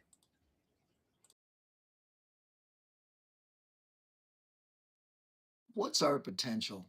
How would we see our life when we maximize performance and profit? When we connect with our potential that was designed into us, It allows us to experience not only our work, but also our relationships at an enjoyable level. The workshop and assessment give us a chance to get reacquainted with who we are designed to be by the universe or God or whatever our belief system. The 3 hour workshop is separated into 3 days so our brain can absorb the new motivation and behavior change. J.W. Wilson, my mentor and author of Cracking the Learning Code, was not only known as the world leader in this science, he built $21 million businesses and taught Mayo Clinic's doctors to connect with their patients, among many other things. This is Les Simpson with Enhanced Team Performance. Below in the details is a flyer of the workshop, also is a white paper and testimonial of the assessment. Included is a video of my assessment so we can see the 6 areas of life that we work with. And the assessment was created in the 80s and was proprietary to the Fortune 500 for 30 years. Now I'm bringing it to companies and individuals that want to maximize their work and relationships. Get back with my team leader that sent you this video to join their workshop.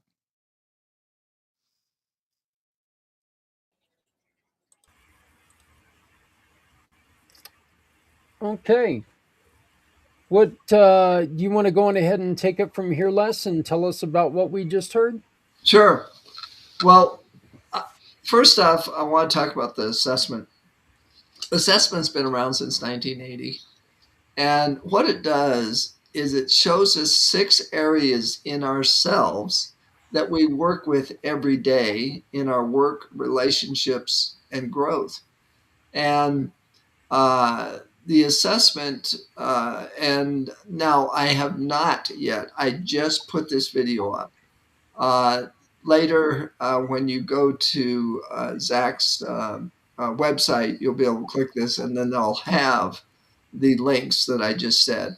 My assessment, which we can play part of or all of if we want to do that. The other thing is we were designed by the universe or God or whatever to do well in life. And it's been proven that if we are clarify that, some of us are architects, some of us are mechanics, some of us are musicians, some of us can make split-second decisions at 250 miles an hour and be a race car driver. I can't imagine doing that. No. But some of us were designed that way. And so once we see what we were designed to be in our potential, that's the whole thing, our potential. And who gave us that potential? We were designed. And the reason we were designed with all these different things is if you're an architect, are you ever going to need a mechanic? Of course. If you're an architect, are you going to want somebody to make music so you can listen to it? Of course. We're all a community. And if all of us were architects, who would ever be the mechanic? And so we were all designed by the universe, God, to be in a community, support each other. And we were all, and that's one of the things that JW went into at-risk schools. And he told the kids, hey, you were designed to be such and such. And this is your value, because the kids didn't have any value. That's why they joined the gangs and were in the drugs and so forth. But this workshop for individuals, what I'm really looking for is leaders. I charge $299 for the workshop, and it consists of 3 1 hours, like Monday, Wednesday, and Friday. And that's because of the way the brain receives information and absorbs it. And I'm looking for leaders to host it. If you bring people on a minimum of 5, you get it free. 5, I charge $299. So we've got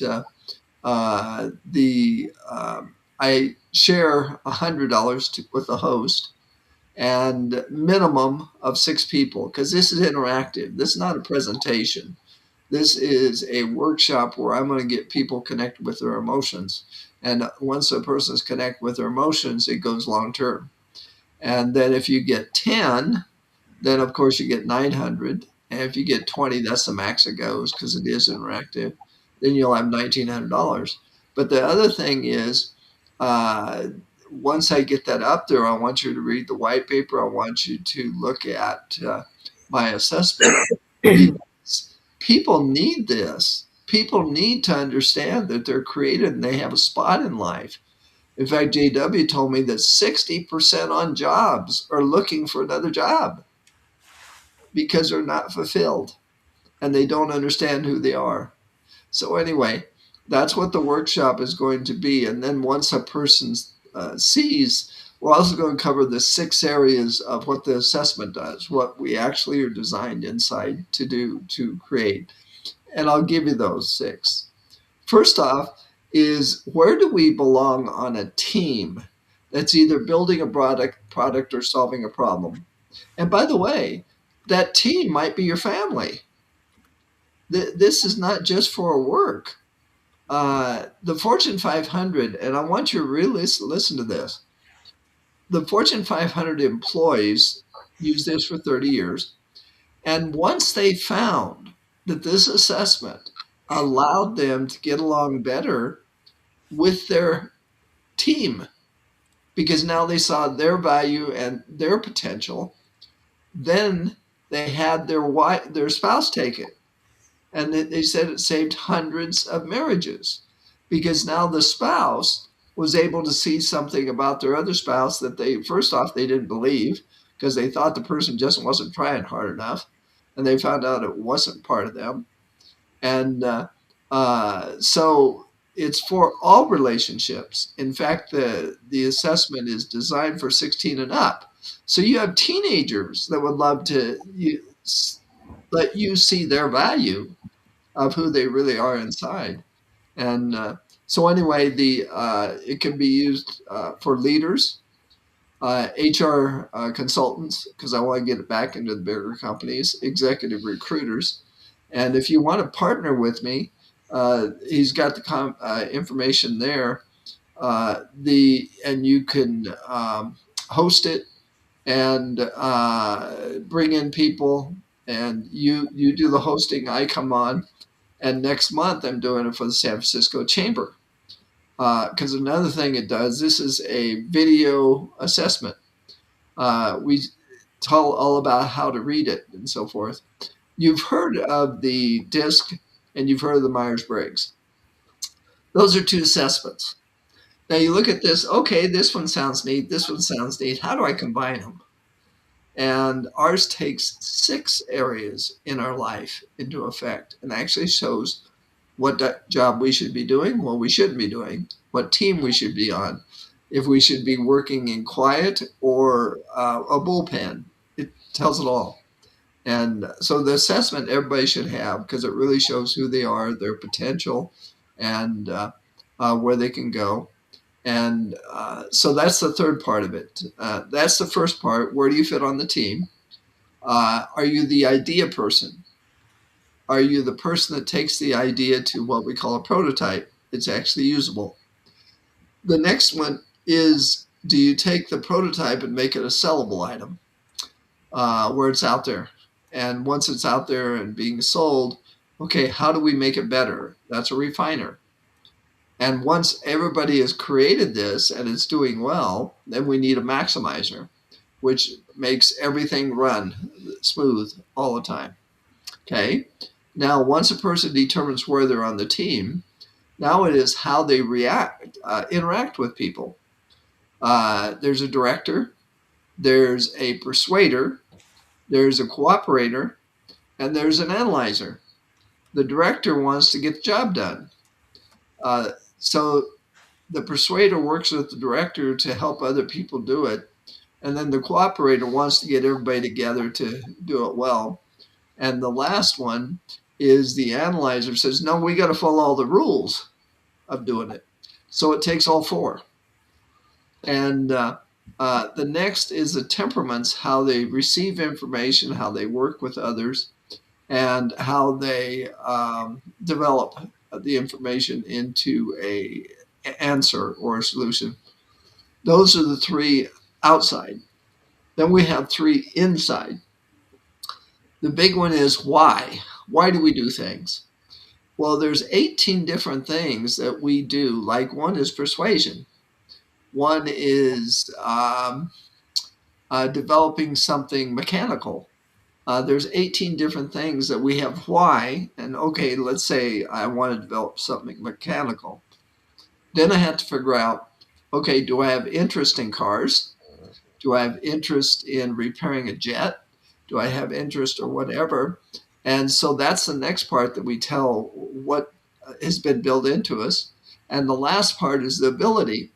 Do I have the ability to learn electronics or do I have to stick with the mechanical? And that's what this does. It shows the potential of who we were designed to be. And one of the things it did for me is, again, realizing that this was created, I was created to fit someplace. So many people are trying to find out where they fit. In fact, one of the big things they're trying to do is win contests because I'm better than somebody else. Now that's where I fit. No, that just causes a lot of stress. Yeah. And all these organizations with sales contests absolutely destroy their salespeople because they can't be at the top. They quit. So that's what the assessment in the workshop's about. So, what is something this assessment taught you? Les and I have talked about this assessment quite often. What is something that this assessment taught you? What is something that you were unexpected? What is something that maybe was unexpected that you learned? And what was something that you were like going, well, duh?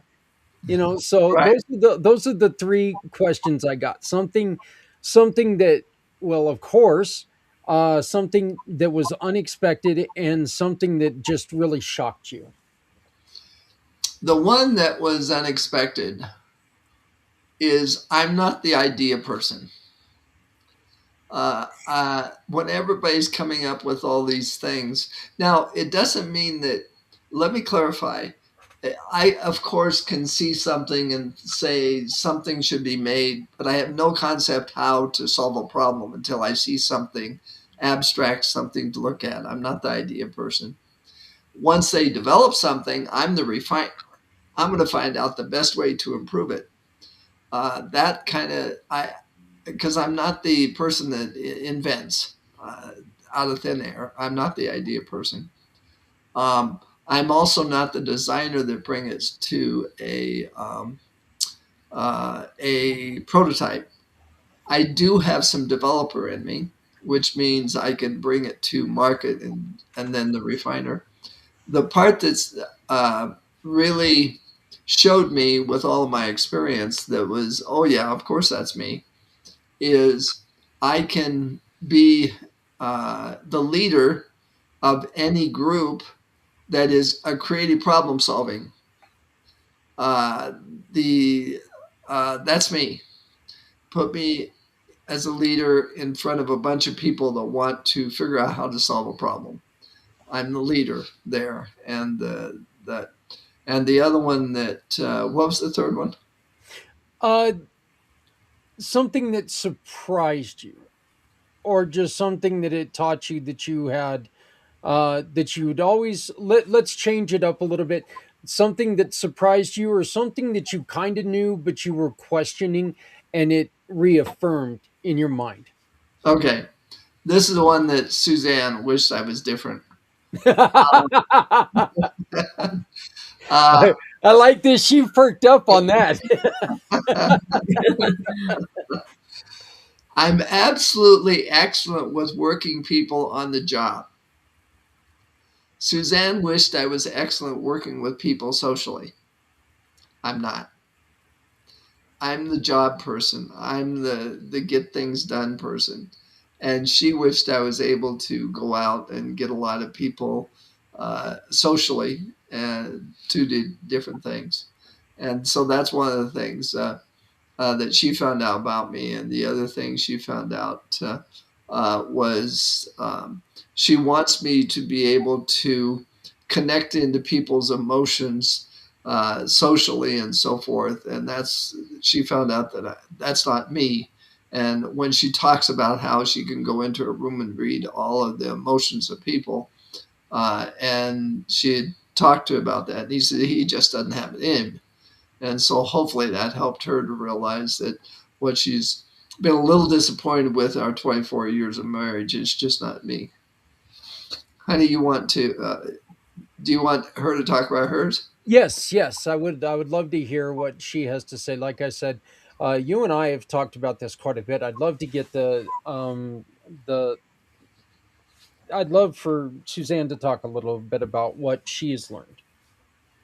And like I said, again, the questions are: what is what is wow, really? And then what is something that you kind of thought you knew, but it reaffirmed? Okay, well, assessments aren't real new to me, but the way we kind of did a whole battery of ones was new to me. But I think the one thing that stood out was the guy that interpreted said, usually a person that has this particular temperament doesn't always fit as well into the counseling arena. And yet my interests and abilities and all that were in the coaching and the counseling arena. So, the reason he said was because I was really, really high in the level of feeling and not so much thinking. So when I'm working with people, I don't try to analyze, as much, even though I think I have that left brain capability. I try to move them just really into their feeling. And I think, the kind of work I do now is much more geared that way. So that confirmed that, that was why I didn't feel good in traditional talk therapy. So that was interesting. I think the other thing was interesting was that married to someone that's the high director, typically their avoidance is chaos. And so a lot of times when Les will say, that can't be done, I just immediately have knee jerk reaction because I feel like, oh, I'm all about possibilities and seeing what can be done. And he's putting a clamp on it. And what the interpretation of that was that he's avoiding chaos. And so I didn't know that that was part of a director, that they're always kind of avoidance of that, even though they're very leader, directive, future oriented people. So those were interesting for me. And I think just in general, coming up with a statement of who I am and my value, it confirmed a lot. It confirmed why I do what I do.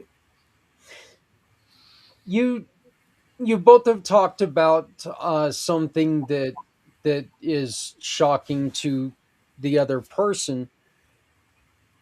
Does this annoy you guys, or does it allow you to help work on this with each other? Les, you tell a wonderful story about wind chimes. Yep. And you know what? And I know that I know a lot of people have heard this story, but I'd love for you to tell this story because I think it really tells the beauty of what this can do. Well, actually, this was long before I took the assessment. This is Uh, when I was working with JW. okay, but Um, there's a lot of similarities yes, in this assessment. 100%. Yeah, and that's why I love this assessment because with everything I've learned from JW, I educate on it all the time. And now the assessment completes everything on who a person is. But the story was we had in our old home, we had wind chimes on our back porch. And three different nights when it gets windy, of course, they chime. And I had to get up and get them down before it woke up Suzanne or the dog. And after three times, I asked her, "Can we get rid of these?" And she says, "No, those were birthday present."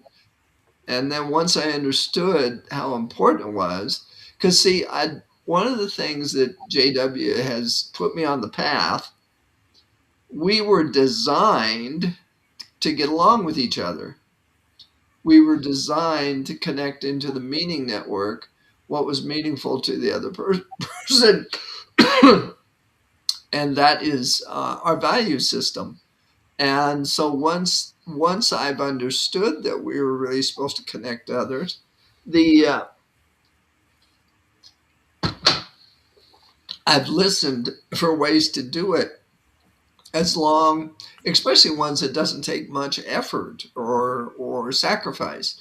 And so when she said, "Well, no, those are important to me," then from then on, I said, "Okay, I can get up and take them down. It's not that big a deal." And but the whole idea was we've been taught competition. We've been taught to be better than other people. That's what the school system, and that's one of the things that JW in his book, Cracking the Learning Code, talks about.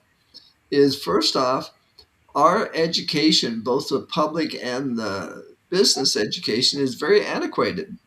They're using the same thing that Aristotle and Socrates did. At that point, they were the only ones that knew anything. And so they're sit down, shut up, listen, and memorize, and give me back what I told you because nobody else knew anything.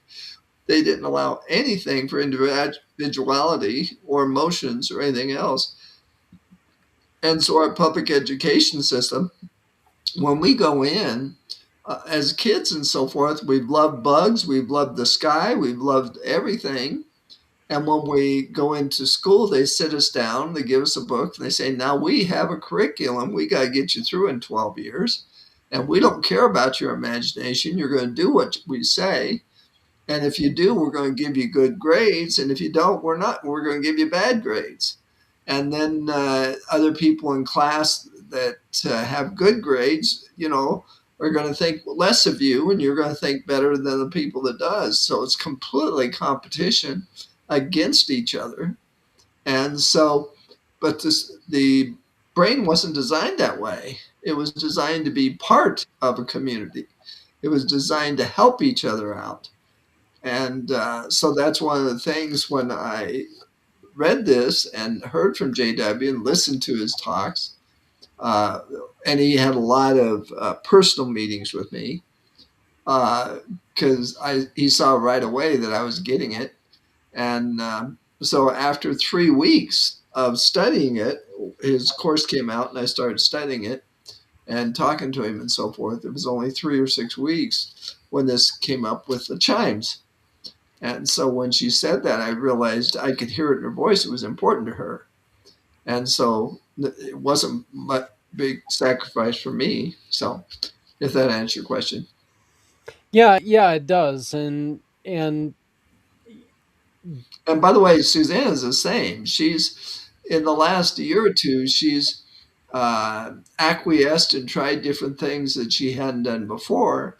And so it's interesting how things are changing between the two of us.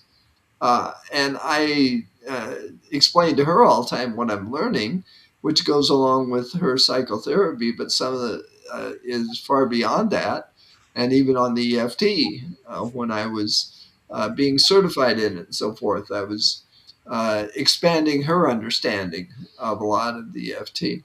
And but it does say that I'm supposed to be super good with people, but that's more on the job. I've never been it socially. okay. Well, I want to thank you both for again being a huge part of what we're doing here on Mission for Healthy Heroes. One of the last question that we're asking people, and Suzanne, I'm going to ask you this first. We're looking to build this come together compass and make it the best way to find these resources like the churches that you were talking about that offer this support to people, that offers the couches and stuff like that, and that's going to suggest to people, hey, while we're looking for somebody for you, have you tried journaling? Have you tried, have you, thought about taking a walk? Have you thought about doing all this other stuff and get them in the busy mind space so they're getting out of their own head? What would one thing be if you could suggest one thing that we make sure that we try to take care of? What would that one thing be? Take care of emotionally? Is that what you're asking? Well, emotionally, or Or, like we've got suggestions that it said, we've had people say something like, make sure that we ask questions of them, and get to know them very well, or offer check-ins, or open lines of communication. Try to find ways to open lines of communication, access to services, and of course, be kind. These are just kind of some of the other suggestions that other people have had. yeah. What would you? Well, I think what comes to mind are like small community groups. I don't know what you offer Yeah, there. that's perfect. That is perfect. Yeah, and maybe you have one person in the group that kind of leads it that's been a little bit more advanced in their, dealing with their recovery of whatever it is, post-traumatic stress or depression, or just where they can kind of peer consciously connect with those people. Yeah, that's beautiful. I love that idea. I really really do. Les, same question. What would you want to make sure that we take and we offer with the community compass, with the come together compass? Um, getting comfortable, and this is a process. Getting comfortable with our emotions to the point that we can talk about them. And the biggest one to talk about is the one that you're probably right now afraid of. When you find that, whether it's the problem I have with the universe, the one problem I have with the universe, nobody asks the universe for anything except for physical things. Have a house, have a car, have whatever. And they don't credit the universe for not allowing them to have the car. They don't credit the universe for um, the hardships that they need. That's the only problem I have with people saying the universe controls everything. Is they only want a sugar daddy to give them things. And so the biggest thing is getting comfortable with our emotions.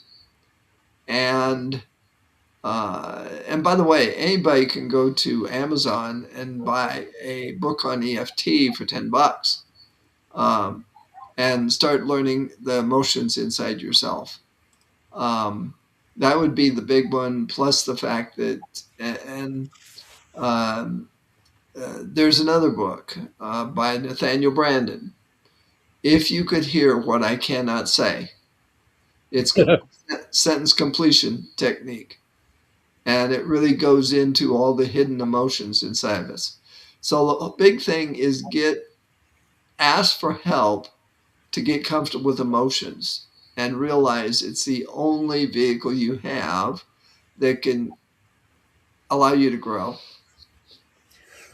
Boy, I'll tell you this: if I were to answer the that open question on that book, sometimes, I'm not sure how much that would actually help people.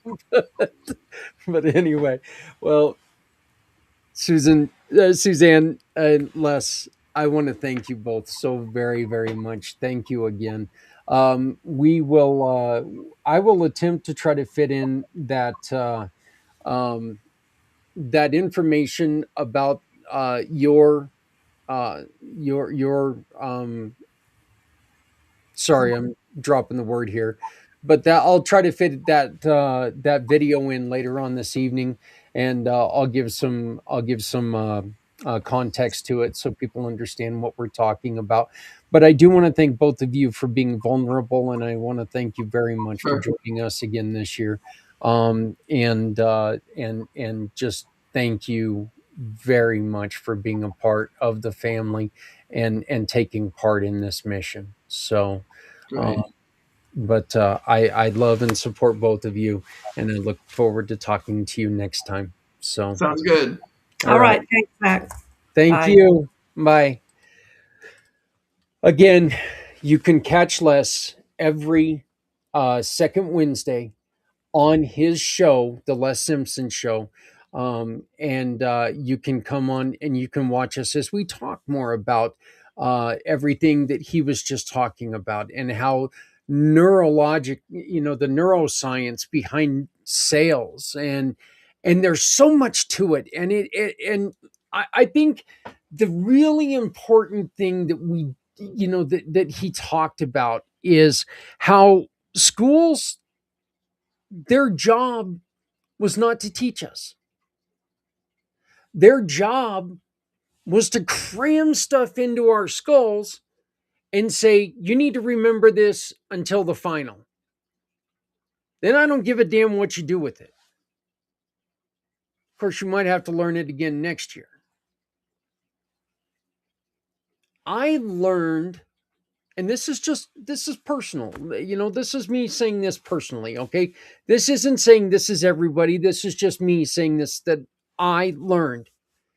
When I got out of school and I found the stuff that mattered to me, when I got out of school and I found out what interested me, I started learning it, and I know now. It's dug into my skull and I can't get it out quick enough. So anytime we go to listen to something, or anytime I have a conversation with somebody about something that I have any iota of knowledge about, I just start spitting out stuff, and it's amazing, because that wasn't me when I was in school. So, but the neuroscience behind sales is a wonderful, wonderful program, and we will play his. We'll play his video later, which shows people exactly what he found out about himself. And we'll play that later on this evening. We've been talking a lot about the Come Together Compass, and now I'd like to play a video as we wait for our next guest. This is just a 3.5-minute video that talks and shows you a little bit more about what the Come Together Compass is. By the way, you can read everything there is to know about the compass right here using this square, using this QR code. Yep, just called it a square. Starting to lose it. It's starting to fade. But you can learn more about the compass if you scan this code, and it'll tell you more. You can help us by donating to the program by using our PayPal. Any donation is greatly appreciated. We need it. We beg of you, if you can donate, please do. This is what is going to be the most important website ever created. Life hits fast. Crisis doesn't wait. And too many families face hardship alone. But what if one community, one movement, could guide people from crisis to stability and finally home? The Come Together Compass was created for one reason. No one should face hardship alone. Families are overwhelmed. Nonprofits are stretched thin. Businesses want to help but don't know where to start. Resources exist, but they're scattered, confusing, and hard to access. The purpose of the Come Together Compass is simple: to guide people from crisis to stability by uniting the community around them. The compass removes confusion, connects families to real help, gives businesses a meaningful way to give back, and builds a culture where compassion is the norm. At the heart of the compass is a belief. When we work together, we guide people home. Home isn't just a place. It's safety. It's support. It's knowing someone cares enough to walk with you through the storm.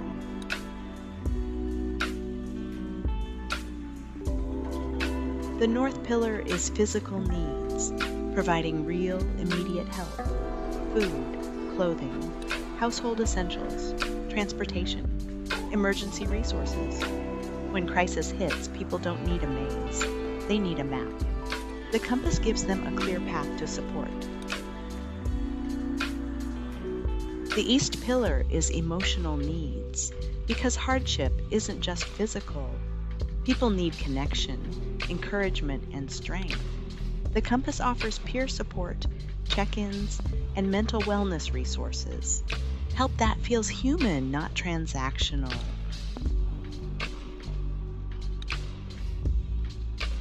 The South Pillar is community connection, building long-term stability. The Compass links families to nonprofits, business partners, volunteers, and community events. This is how crisis becomes stability, and stability becomes empowerment.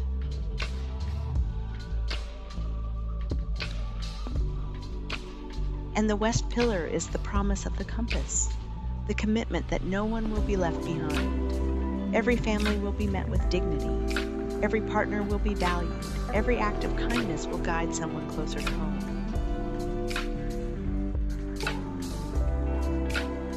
The Compass serves families and individuals facing hardship, nonprofits who want to collaborate, businesses who want to give back, donors and volunteers who want to make a real impact. The Compass matters because people are struggling silently, because resources are scattered,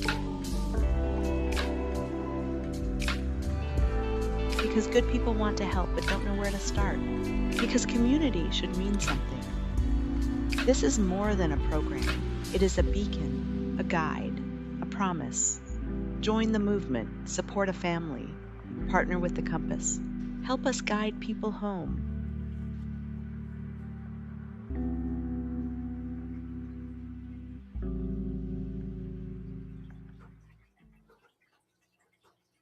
Okay, so we have a guest who has yet to show up. And as I go to try to track her down, what we're going to do is we're going to play Les's assessment right now. And if our guest shows up, that's great. We will interrupt the assessment and we will have her on, and then we'll get back to the assessment later. But until then, here is the example of what you can expect if you take Les Simpson's assessment and learn more about what they've got going on. So thank you for joining the Mission for Healthy Heroes. I will be back at the top of the hour. As soon as this assessment is over, this stream will stop and we will get started again on the other side. So with the new stream, so just be ready to keep your eyes on wherever you're at, and it'll switch over to that program. So here's Les Simpson's assessment. Thank you very much for joining us. We have about 10 hours to go. Well, it's still 10 and a half, but we're going to say 10 because I like my sanity. And we will begin the analysis. We will start with the motivator role. The motivator role is the point where you become motivated in a given project, but also includes the point where you lose motivation. If you ever observed a relay race at a track or swim meet, you know that each leg of the race requires athletes with distinct specialties. The first runner or swimmer needs to be the most explosive, quick off the starting block, and driven to get out in front as early as possible. The second and third must be coordinated at taking the handoff of the baton and carefully timing their start so as not to leave too early or too late. The final athlete or anchor is usually the one who responds best to the pressure of the final lap, knowing that the race is theirs to win or lose. Which leg or phase of a project do you prefer to work on? Do you like to be in on the start of things when people are still talking about ideas and possibilities? Or are you better suited to something that is up and running, where the expectations are clear and the circumstances are well defined? In this particular case, our client is a dominant refiner. These other numbers in the designer and developer will come into play at various times, but they're not as dominant for him. He will always come to this role. So what is a refiner? The refinement role is primarily fulfilled by maximizing the potential of an existing product or service, shaping it into a system that is consistent and productive. Quality is the name of the game. If there is additional potential to extract from a person, program, product, or organization, the refiner stays motivated. But once that maximizing objective has been achieved, the refiner loses interest and wants to hand things over to a custodian, typically a maximizer. And in this particular case, the client is 0% maximizer. So that would not be where we would want them to be spending their time. Now, the thing about the refiner is because they're always looking for efficiency and perfection, if you will, they're going to be misunderstood by people on this side of the motivated role. Creatives and designers are all about birthing new idea and change and things that are incomplete and not fully thought out. Refiners can have the tendency to be seen as overly critical, though what they're really trying to do is simply make sure that it works. There is a potential for this person's motivations to be misunderstood. When they are partnered with somebody who is a dominant developer, in this case would have to be 60, 70, 80%, where they have a good working knowledge and working relationship with them, now we have the maximum potential of the refiner. When the critical opinions are necessary, the developer can then go to the refiner and ask for their opinion. But hold that judgment, hold those observations during the creative process when the idea is in its research and development organic stage. So coupled with a high developer, the refiner in this particular case can be extremely productive and is always welcomed. I personally am very fond of refiners because they find what I have done wrong and ultimately wind up making it a little bit better. We now move down to the impact style. The impact style reflects your preferred way of trying to influence or shape other people. In all your dealings with others, it's important to feel that your presence matters and your preferences are honored or at least getting heard. The means you use in asserting your personality is called your impact style. Impact style is vitally important for understanding human relationships. When you are free to impact others in ways that are natural, you tend to feel optimistic. You feel confident that your values have a good chance of being fulfilled. On the other hand, if your impact style is blocked, you tend to feel anxious and probably even angry. You sense that your personhood is not being acknowledged and your desires will not be fulfilled. Knowing your own impact style as well as the styles of the people with whom you live and work can help you relate to others in more productive ways. For example, instead of writing somebody off as bossy just because they tend to take charge and give orders, you can learn to value their style as a director. Likewise, instead of accusing the person who seems to be a stickler for getting things perfect, you might learn to appreciate their impact style as an analyst. Understanding other people's impact styles helps us to appreciate how their unique temperaments seek to be seen, heard, and felt to have an impact. In this particular case, our client is a dominant director. Directors are one of the most widely misunderstood and oftentimes not appreciated of the four impact styles. At 60%, this is a very dominant style. There will be a natural conflict between a director that is highly motivated to address chaos that is undergoing and an analyst that is perceived to be impeding that progress. I would strongly recommend that this particular client study the analyst design. They will find that analysts are going to be great partners if they can learn how to work with them, not push them into decisions that are premature, and to be able to benefit from the research and analysis that these individuals tend to do. The directors are oftentimes misperceived by other people. For instance, persuaders will see a director as wanting to have their own way and that they are more interested in that than in people. Cooperators will see them as people who are pushy, somewhat inconsiderate, and demanding, seeming to want to assert themselves and have others do their bidding. And then analysts, the one that we have the greatest potential of conflict here, people who don't care how long it takes to do something, they just want it now. Those are the perceptions of directors by these other impact styles. And so we do want to make sure that we take these things into consideration and strongly understand from the director's standpoint how they potentially can be perceived. The problem here is that it's not that the director is wrong. It's just that their motivation and their concern for the issue that's creating this chaos is being misinterpreted by the others. So better communication, patience, honoring the other impact styles that you're working with will create a better working environment for the director to achieve their goals.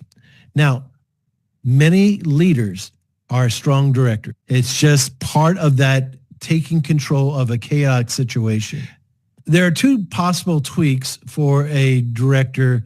One is the give up tweak, and this is where effectively their voice has been silenced. They are not appreciated for trying to correct chaos or prevent things from going wrong. In fact, they are absolutely resented for this in many cases. Over time, the director will eventually get.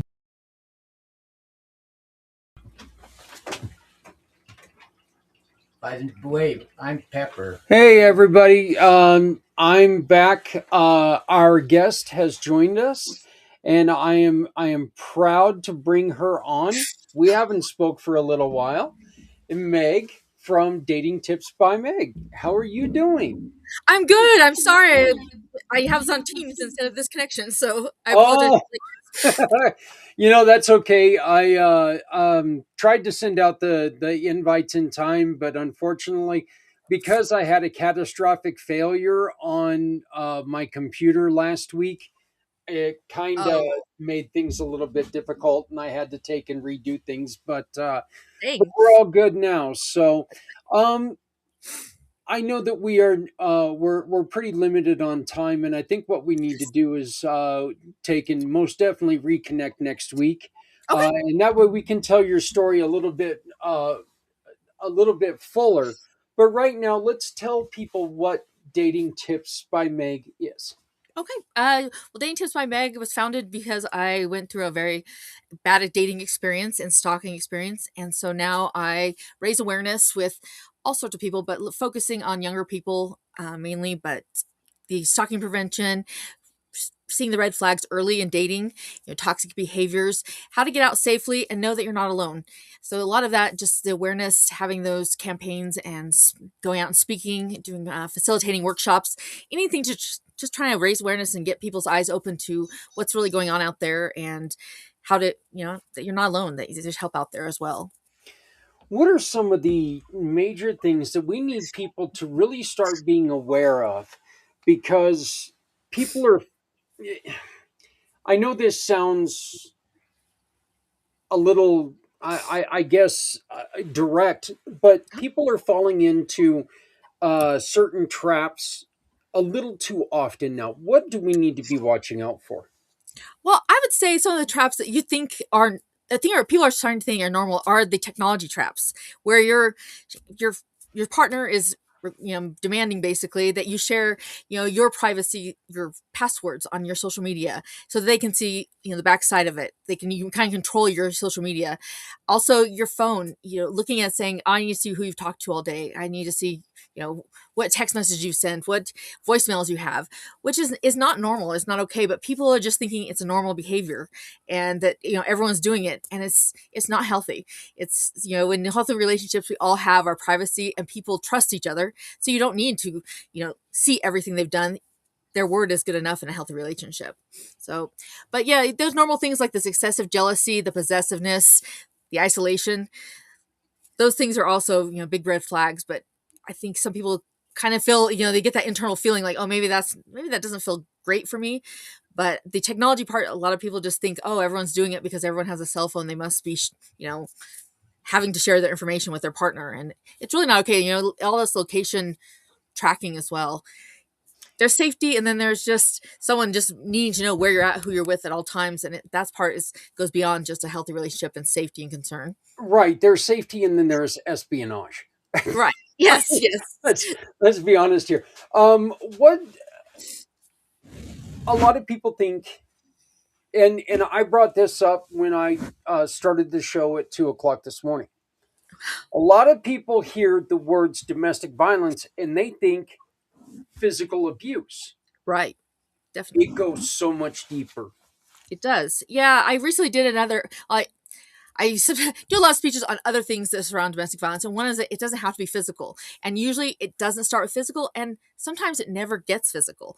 It's if someone is, it's about power and control, and if they're using your emotional or psychological abuse to control your behaviors, and the victim is doing what they want them to do or behaving how they want them to behave, they don't need to escalate to physical violence. They may use, threats or coercion or just that the things that make you don't want to have this happen, so you don't do this, kind of you're just behaving for them, and they never have to lay a hand on you because they're getting what they want out of you. Financial abuse, they're able to keep your money controlled so you don't go out and leave them. You don't, go out to lunch or something with someone they don't want you to go out with. They kind of have those purse strings, and that sometimes is just enough to control a victim. But all these things aren't normal or healthy. So definitely, it doesn't have to be a black eye or broken arm. It's that feeling that you walk on eggshells is one of the things I describe to people. It's if you're walking on eggshells to please your partner or to maintain the peace, that's not healthy or okay. When you say financial abuse, there can be a situation where one party is paying for everything and they make sure that they keep it that way. And that way they can convince them that you're never going to be good on your own. Without me, you're trapped. It's not particularly that you're bringing in money and they're controlling your money. It could have a lot to do with they are proving to you that, you know what, you're not going to get anywhere without me. Yeah, that's the other side of it is if you're not, a lot of victims aren't working, they're stay at home, they don't have Yeah. any income on their own, they don't think they get out, and that's the part where I say there's help out there. People don't think that, well, I don't have any money, I won't have a car, I won't have this, the kids. There's advocates out there that can help navigate, because it's a very common thing that happens is that they control the money, they don't have the money. You may get like a very small stipend sometimes not, but when someone has control of your financials, you think that you are trapped, and how am I going to survive out there? But there are ways, and there's people that can help you get out there and get the help you need and start to rebuild your life. And it may be slow, but there's the help out there that people just don't realize how far the help can go, and get you be able to be on your own 2 feet. So and not think you're good enough. You'll never get a job. No one will want you. You've never had a job. That kind of same kind of thing. They've got you thinking that you're not okay, and they don't have to lay a hand on you to make it happen. There are so many times, and I'm a huge fan of crime podcasts and stuff like that, but there are so many times that I've heard the stories about he didn't let her leave the house, she didn't let him leave the house, no Right. getting a job, no doing any of this stuff. That is a definite red flag. They're keeping you they're keeping you, with lack of a Isolated. better term, okay, isolated. That's a great way to put it. And then the other thing is that they're also trying to scare you away from other people. Right. You don't want to talk to these people because they're never going to believe you anyway. Who are they Right. going to believe? You, somebody who doesn't have a job, or me, somebody who goes to work from 9 to 5 every day. Uh, you know, uh, Right. People there's believe that that's a person. They trap. look at it to the public, or they've got isolated you slowly by you don't know your friends anymore because, oh, that friend, they always say bad things. You don't want to be around them anymore. They make them think that they're the hero and that you only have to rely on them. And if you don't talk to your friends for a long time, the victim feels like, how can I reach out to these people? Like, they won't like me anymore. They won't be there for me. And knowing that people want you to reach out, but victims get isolated very early because of the jealousy. They don't want you to talk to other people, they don't want you to interact with other people, because those people might put something in your mind that they don't want in your mind. This isn't healthy, or that's not good. And they've got the control of what you're thinking right now, so that's what they like, is you just be only with them, only interact with them, or interact with who they allow you to interact with. So If somebody is feeling trapped, Meg, what's the first thing they should do? tracked I'm Trapped. sorry. Okay. Trapped. Trapped. I would say reaching out, reaching out to, if you are comfortable reaching out to local organizations, they have all those victim services organizations, and it's an advocate, someone who's on your side, someone who understands, someone who can help you navigate, just having someone on your side. Even talking to a family friend, or friend, someone else, just not being alone is, very a first thing, because have all this weight on you, all the stress, all of these things that you are juggling all the time, and it can be overwhelming, and you think there's no way out, nothing can change. But just even like letting it out of yourself into one other person is so helpful. But local advocates, there's the National Domestic Violence Hotline, that they're 24/7, 365 days, and there's confidential. So they're not going to pressure you to do something you don't want to do, but they're going to give you some options, let you know what's out there, or even connect you with local resources if you're not aware of what they're at. I didn't know what the resources were because I never needed them. Yeah. It was kind of oblivious to that fact, but there are a lot of people out there that will help, and really go the extra mile to help victims because they know what you're facing. There's so many things, challenges that you face trying to get out from under that situation.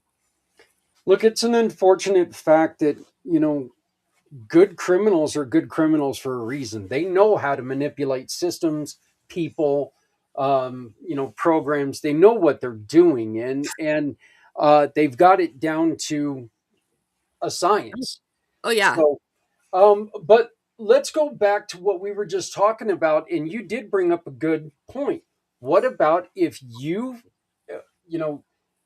how come this guy finds me every time I turn around? What do you do if you're getting tracked? Yes. Yeah. One of the biggest things is location. So that's an easy fix on your phone. Having that location on. I know it's convenient. It's easy because when you're shopping Target, it tells you in your store. Everyone uses location, but it can also be used to manipulate victims and where they're at and what they're doing. Your car. My car always is trying to check me in wherever I go. So your car has that GPS and trying to say, "Oh, here you are," and put a little landmark on there. And I don't want to be checked in everywhere I go. If you're a big social media person, sometimes victims aren't, but that's one of the first ways is that you're checking in saying, "Oh, I'm at this bar," or I'm at, I'm shopping right now at Target. And it's really easy to follow your activity that way. If it seems like someone's doing something privately, they're finding things that you haven't announced or it's not in your regular routine, you may check your calendar. Is someone in my calendar behind the scenes where we put everything on there and it's electronic? Is that the way they're getting there, or are they looking through family and friends? Is there someone who knows your schedule, and they're sharing that with this person? Not unknowingly, they don't know it's a big problem, but they're sharing the information so this person knows. I originally had someone, I said, if you're going to the same coffee shop, the same time of day, the gym, the same time of day, it is very inconvenient for victims, but shake up your routine, change your gym, change your grocery shop, for a while. If that person's still showing up, then they definitely have some way of tracking you. They're either using location, maybe a GPS tracker. Those are easy to stuff into a purse or underneath a car. Start eliminating ways that they're figuring out where you're at, but make it a little bit harder by not letting them know, every day at 5 a.m. I'm at this gym, every day at this time I go to this grocery store. Unfortunately, it's when you're the victim, it feels like you're the prisoner because you're the one having to change everything. You're the criminal. You have to do everything, around them. But if you want to try to stay safe and try to not feel like someone's watching or on your back all the time, those are some of the suggestions I would have. And what if you are suspecting that somebody's got a GPS tracker on your car? Sometimes you can look at the Bluetooth on your phone and you'll see those different, when they have those tags, where people are using those tags a lot more often, you'll see that device pop up or an unknown network, something to that effect. People say you can go to your local automotive dealer because they can look and see, like right off the way, they put it up on there. Is there something under there? They will see that more than because they're so small. They could be and they're magnetic. They can be put about anywhere. But yeah, that's one of the ways they talk about doing it. They talk about the police department. Sometimes they have a lot of things on their plate. So, making an appointment with your automobile dealer might be the easier way to do it. You might be able to just check, around like under your tire wells, on top of your engine, different things like that. But sometimes it's easy if someone's slipping that one of those little things in your purse. So like if you're out of your car, but the person's still following your exact location, is it something I'm carrying or something I'm wearing? Check those pockets, check those things, because sometimes they start out very simple, and then if you find one, then they grow, and as far as the technologies, what they're using. But some of those are very at the very beginning, just those things, your location that you have turned on, and having access to your phone. Definitely don't share passwords, or if you have for families, the cloud network. If you're sharing cell phone plans, I have to go, going into that cloud, you can see what people are saying, what they're doing, and where they're at, because people use those family plans to track their kids, but sometimes those things Yeah. are also used to track victims. Well, and that's another thing is, you've really got to be careful with that. If you are tracking your kids, other people can. Exactly. And that's very scary. I mean, it's bad enough if you are dealing with abuse of any kind.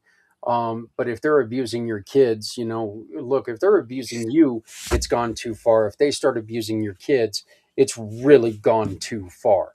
Right. He's So, innocent. Everyone's innocent in that game. The victims are, but yeah, there's something that goes to the next level of your kids, and I mean that was a very big trigger for me. You threaten anything to my kids, I was like, okay, what can I do? How can I keep the peace here? Because yeah, that's yeah. not something I want to have happen. Well, So Meg, I'm sorry I got to cut this short, but I'm I do sorry. appreciate you coming in. Let's do connect next week, Okay. and in the next week or two, and let's get you on community impact, and that way we can talk a little bit further, and we can talk about our partnership and how they can take and they can support you simply by using the Community Pay It Forward program. But I want to thank you very much for coming on to Mission for Healthy Heroes. I consider what you're doing definitely worthy of that hero moniker. I think that what you're doing for people out there is amazing, and I appreciate your vulnerability, and I appreciate your openness to what you went through. Thank you, and my big apologies because I was just on the wrong space, sitting there going, okay, what No, do no, that's okay. That's okay. Again, we'll remedy this by bringing you on next week, and we'll get together for a good 30-45 minute talk. So, Sounds awesome. You have a good one. Thank you so much for what you do. all right. Well, no problem. I can only do it because of good people like you. So, okay, everybody. We will be back in just about 4 or 5 minutes. We're going to skip over to the next segment. This segment is over. So, another segment down, another segment to go. We are, as of right now, well, in about 2 minutes, we're 12 hours in, 10 hours to go in our 22-hour podcast, Mission for Healthy Heroes. I want to thank you all, everyone who has stuck with us, everyone who's commented, everyone who's participated. Thank you so very much. Join us. Just take and refresh whatever social media you're on, especially if you're on YouTube. Go to Things Network YouTube or either one of the Packed Podcast YouTubes, and you will find us. We'll be right back.